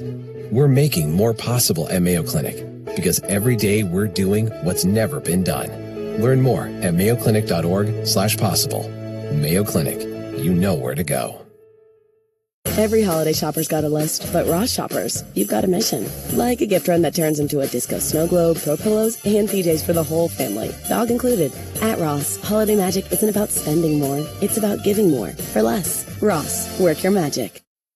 You've got a big day, so you use Unstoppable Scent Boosters to give your laundry non-stop freshness. So no matter how long the day goes, you can't stop this power, this walk, this pose, this strut, this look, this talk. Your clothes will be so fresh you can confidently strut into that end of the day meeting like a bosses.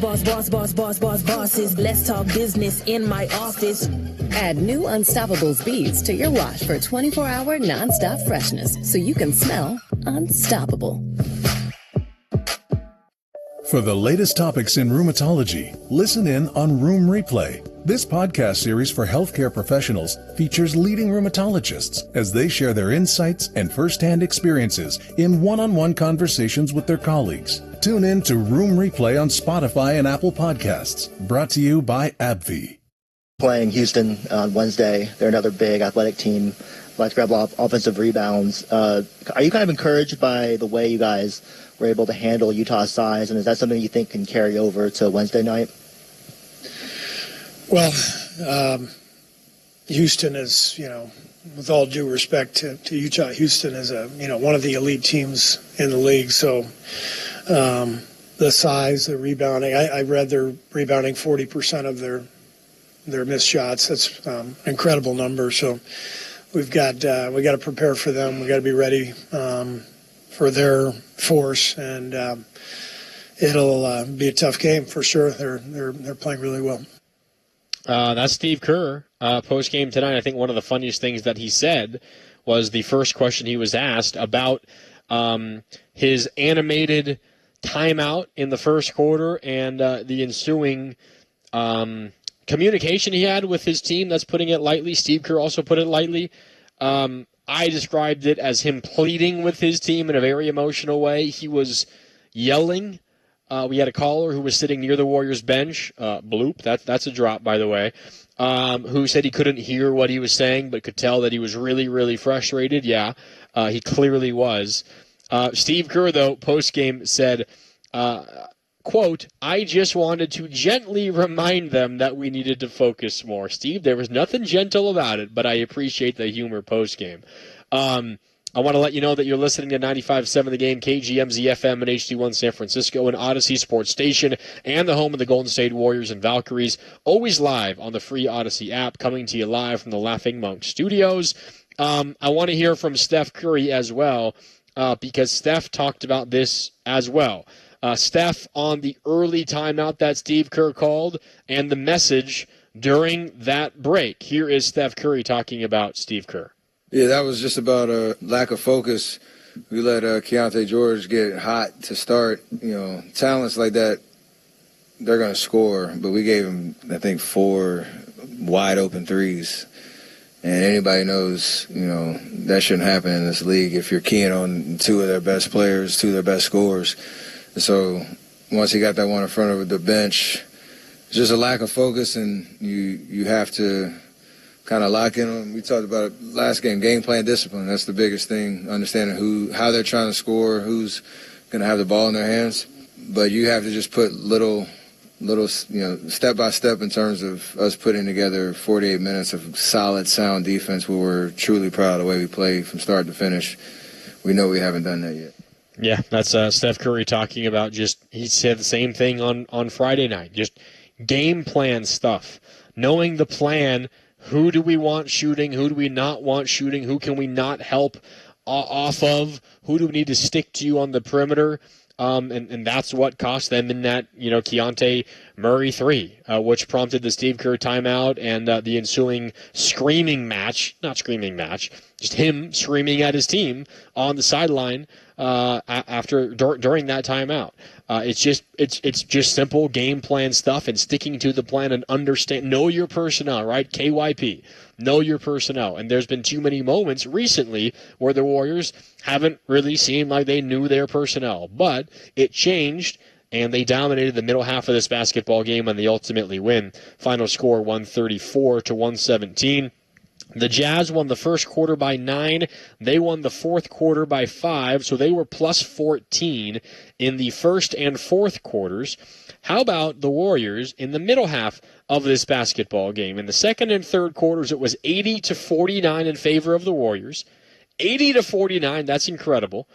The field goal percentage was 56% for the Warriors, 36% for Utah, and the three-point field goal percentage was 48% for the Warriors and 15% by the Jazz. Absolute domination in the middle half of this basketball game, quarters 2 and 3 from the Warriors, plus 31 in the middle two quarters of this basketball game. They dominated in the second and the third. One thing I did want to mention, as we keep an eye on Steph's sneaker free agency, he wore 3 different shoes at Chase Center today. Shoe number 1, he showed up in flu game Air Jordan 12s, the red and black ones. And he then wore the last shot Air Jordan 14s for warm-ups. Shout out to the Utah Jazz. There's a reason why he was wearing those 2 Jordans. Because the flu game, of course, came in the finals versus the Utah Jazz, and the last shot Air Jordan 14s that he wore, of course, those inspired by MJ's last shot to seal his 6th and final championship, which also came against the Utah Jazz. So no surprise there that Steph wore those in this game. And then, this is interesting, normally he shows up in the arena in a pair of shoes, he warms up in a different pair of shoes, and then he wears his own shoes during the game, although I think last game he might have wore a pair of Jimmy Butler shoes. I can't recall.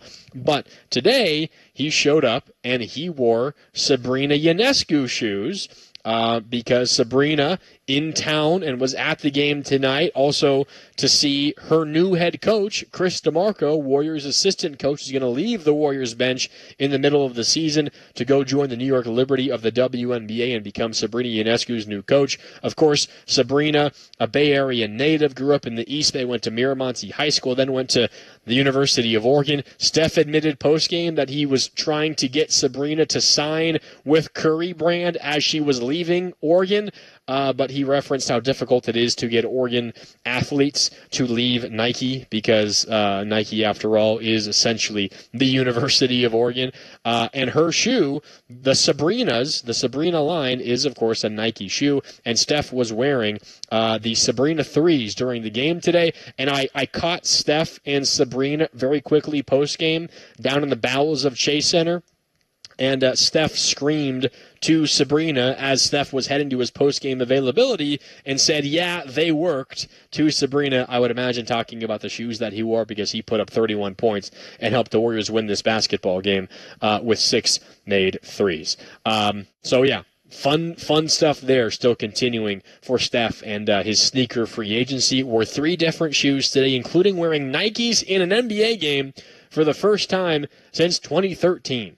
First time since 2013, Steph wearing Nikes in a game. That's crazy. But a fun night here at Chase Center. Warriors win 134-117, and they are now 10-9 on the season. Coming up next for the Warriors, they stay here at home. They still have 3 more games left on this home slate. The Warriors, as I pull up their schedule, Houston is in town on Wednesday, 7 o'clock tip, which means pregame begins at 6. I got you covered at 6 here for Warriors Live. And then Saturday, a couple of days after Thanksgiving, Warriors still at home versus New Orleans. Kevon Looney returning. By the way, that's going to be the Kevon Looney return game. Expect a tribute video and some emotions pouring out, I would imagine, from Kevon Looney Looney, and probably Steve Kerr, based on how much I know Steve Kerr loves Kevon Looney. That game's on Saturday at 5:30, which means pregame coverage is at 4:30.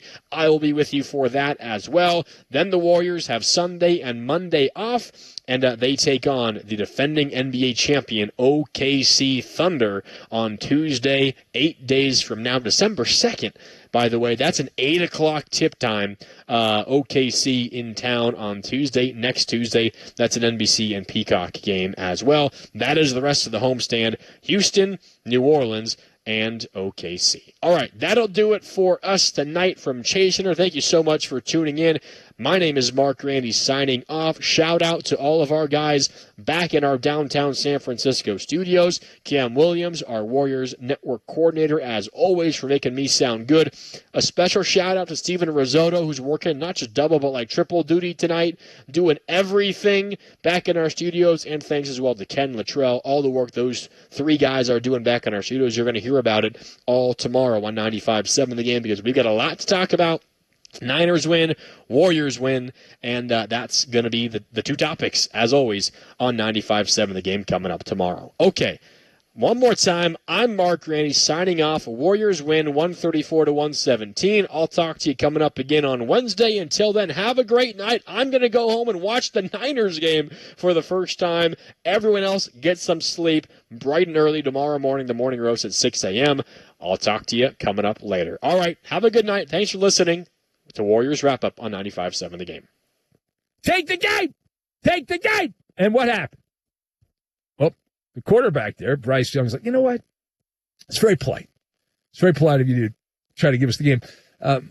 You know what? We don't really want that big road win. No, why would we want that? Come on. Bryce Young's like, no, we're good. We're good. Here's another punt. We're going to punt the ball. Knock yourself out. Enjoy the ball. My God, what a debacle. What an absolute debacle watching Bryce Young try to play quarterback. And then, as many have pointed out, he's very robotic. You can tell he's been schooled. I don't know whether it was Nick Saban or the people that are riding his coattails, making their living off his performance in his posse of people that are around him. All these athletes have groups of people that are hangers-on. And somebody gave him the sports cliche 101 rhetoric.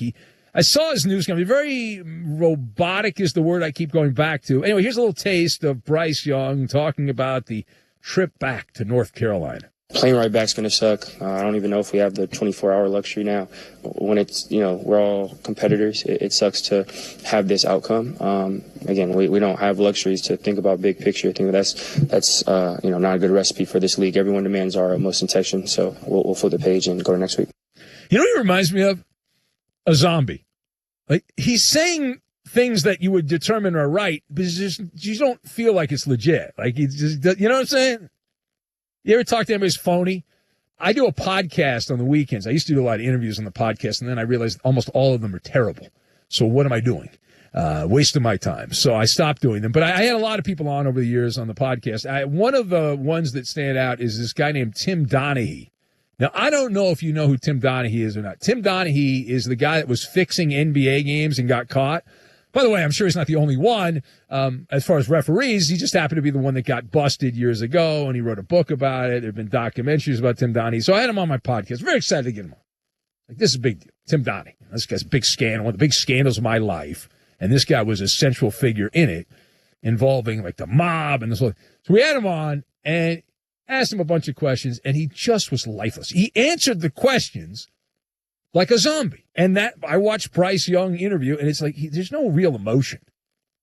It's like, here's what I'm supposed to say. I'm going to say it. I'm not going to put any feeling into it because I don't believe any of it. And that's that. You talk about blowing an opportunity. I mean, this was it. And here's a refresher course, by the way, on Bryce Young. Bryce Young is not a supernova.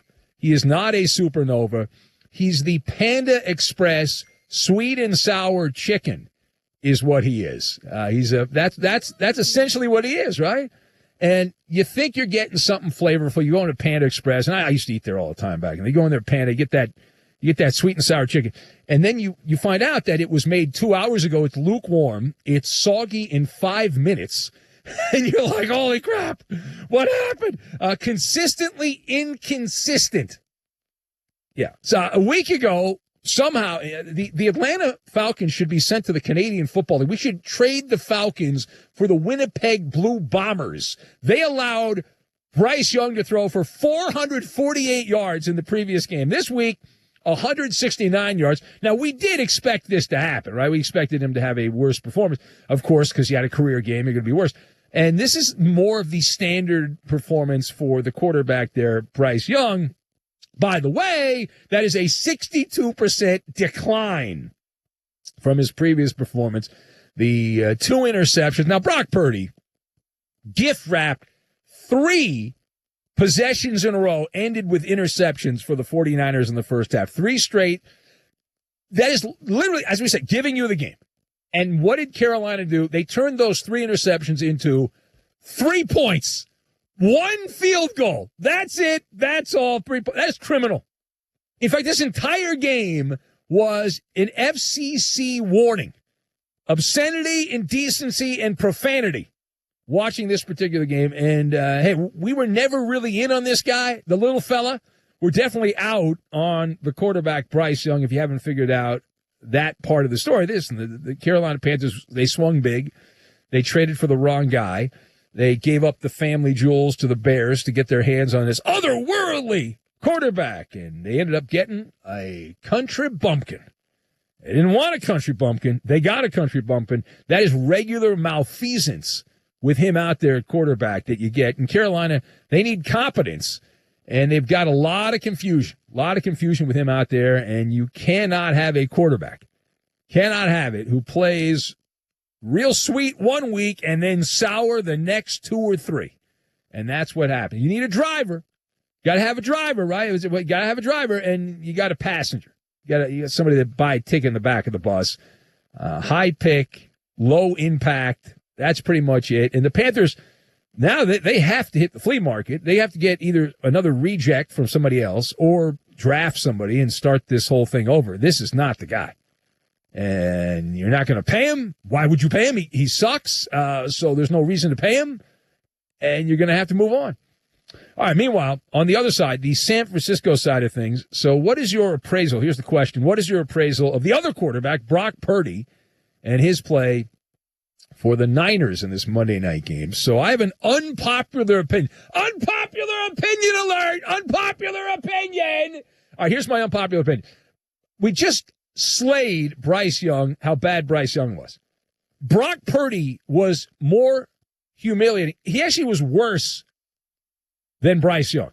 If that's possible that Brock Purdy could be worse than Bryce Young, he was, and here's why. Bryce Young is still in the beta testing mode. He's in the beta testing mode. He's still running on the pre-release software. They have not signed him. They have not given him the bag in Carolina. Brock Purdy, Freudian slip. Brock Purdy got the loot. He got the train heist from the 49ers. So he's not the trial version. They've signed up for the full subscription model, the 49ers, with Brock Purdy. John Lynch and Kyle Shanahan, the smartest people in the room, did the full background check. They dated for a while. They had a cute little romance. It was wonderful. Puppy dog eyes, the whole thing, a little Netflix and chill. They were friends with benefits for a while. And Niners said, let's put a ring on it. So they put a ring on it, and they gave him $182 million. They gave that guy $182 million. $182 million. Guy can't play. They gave a guy who can't play $182 million. Even Terry in England, the big 49er fans, crying right now. Oh, my God. $41 million per year here. It's going to go up. That's where he is right now. $41 million a year for this guy. And what do they get? If Brock Purdy was a zoo animal, what would Brock Purdy be?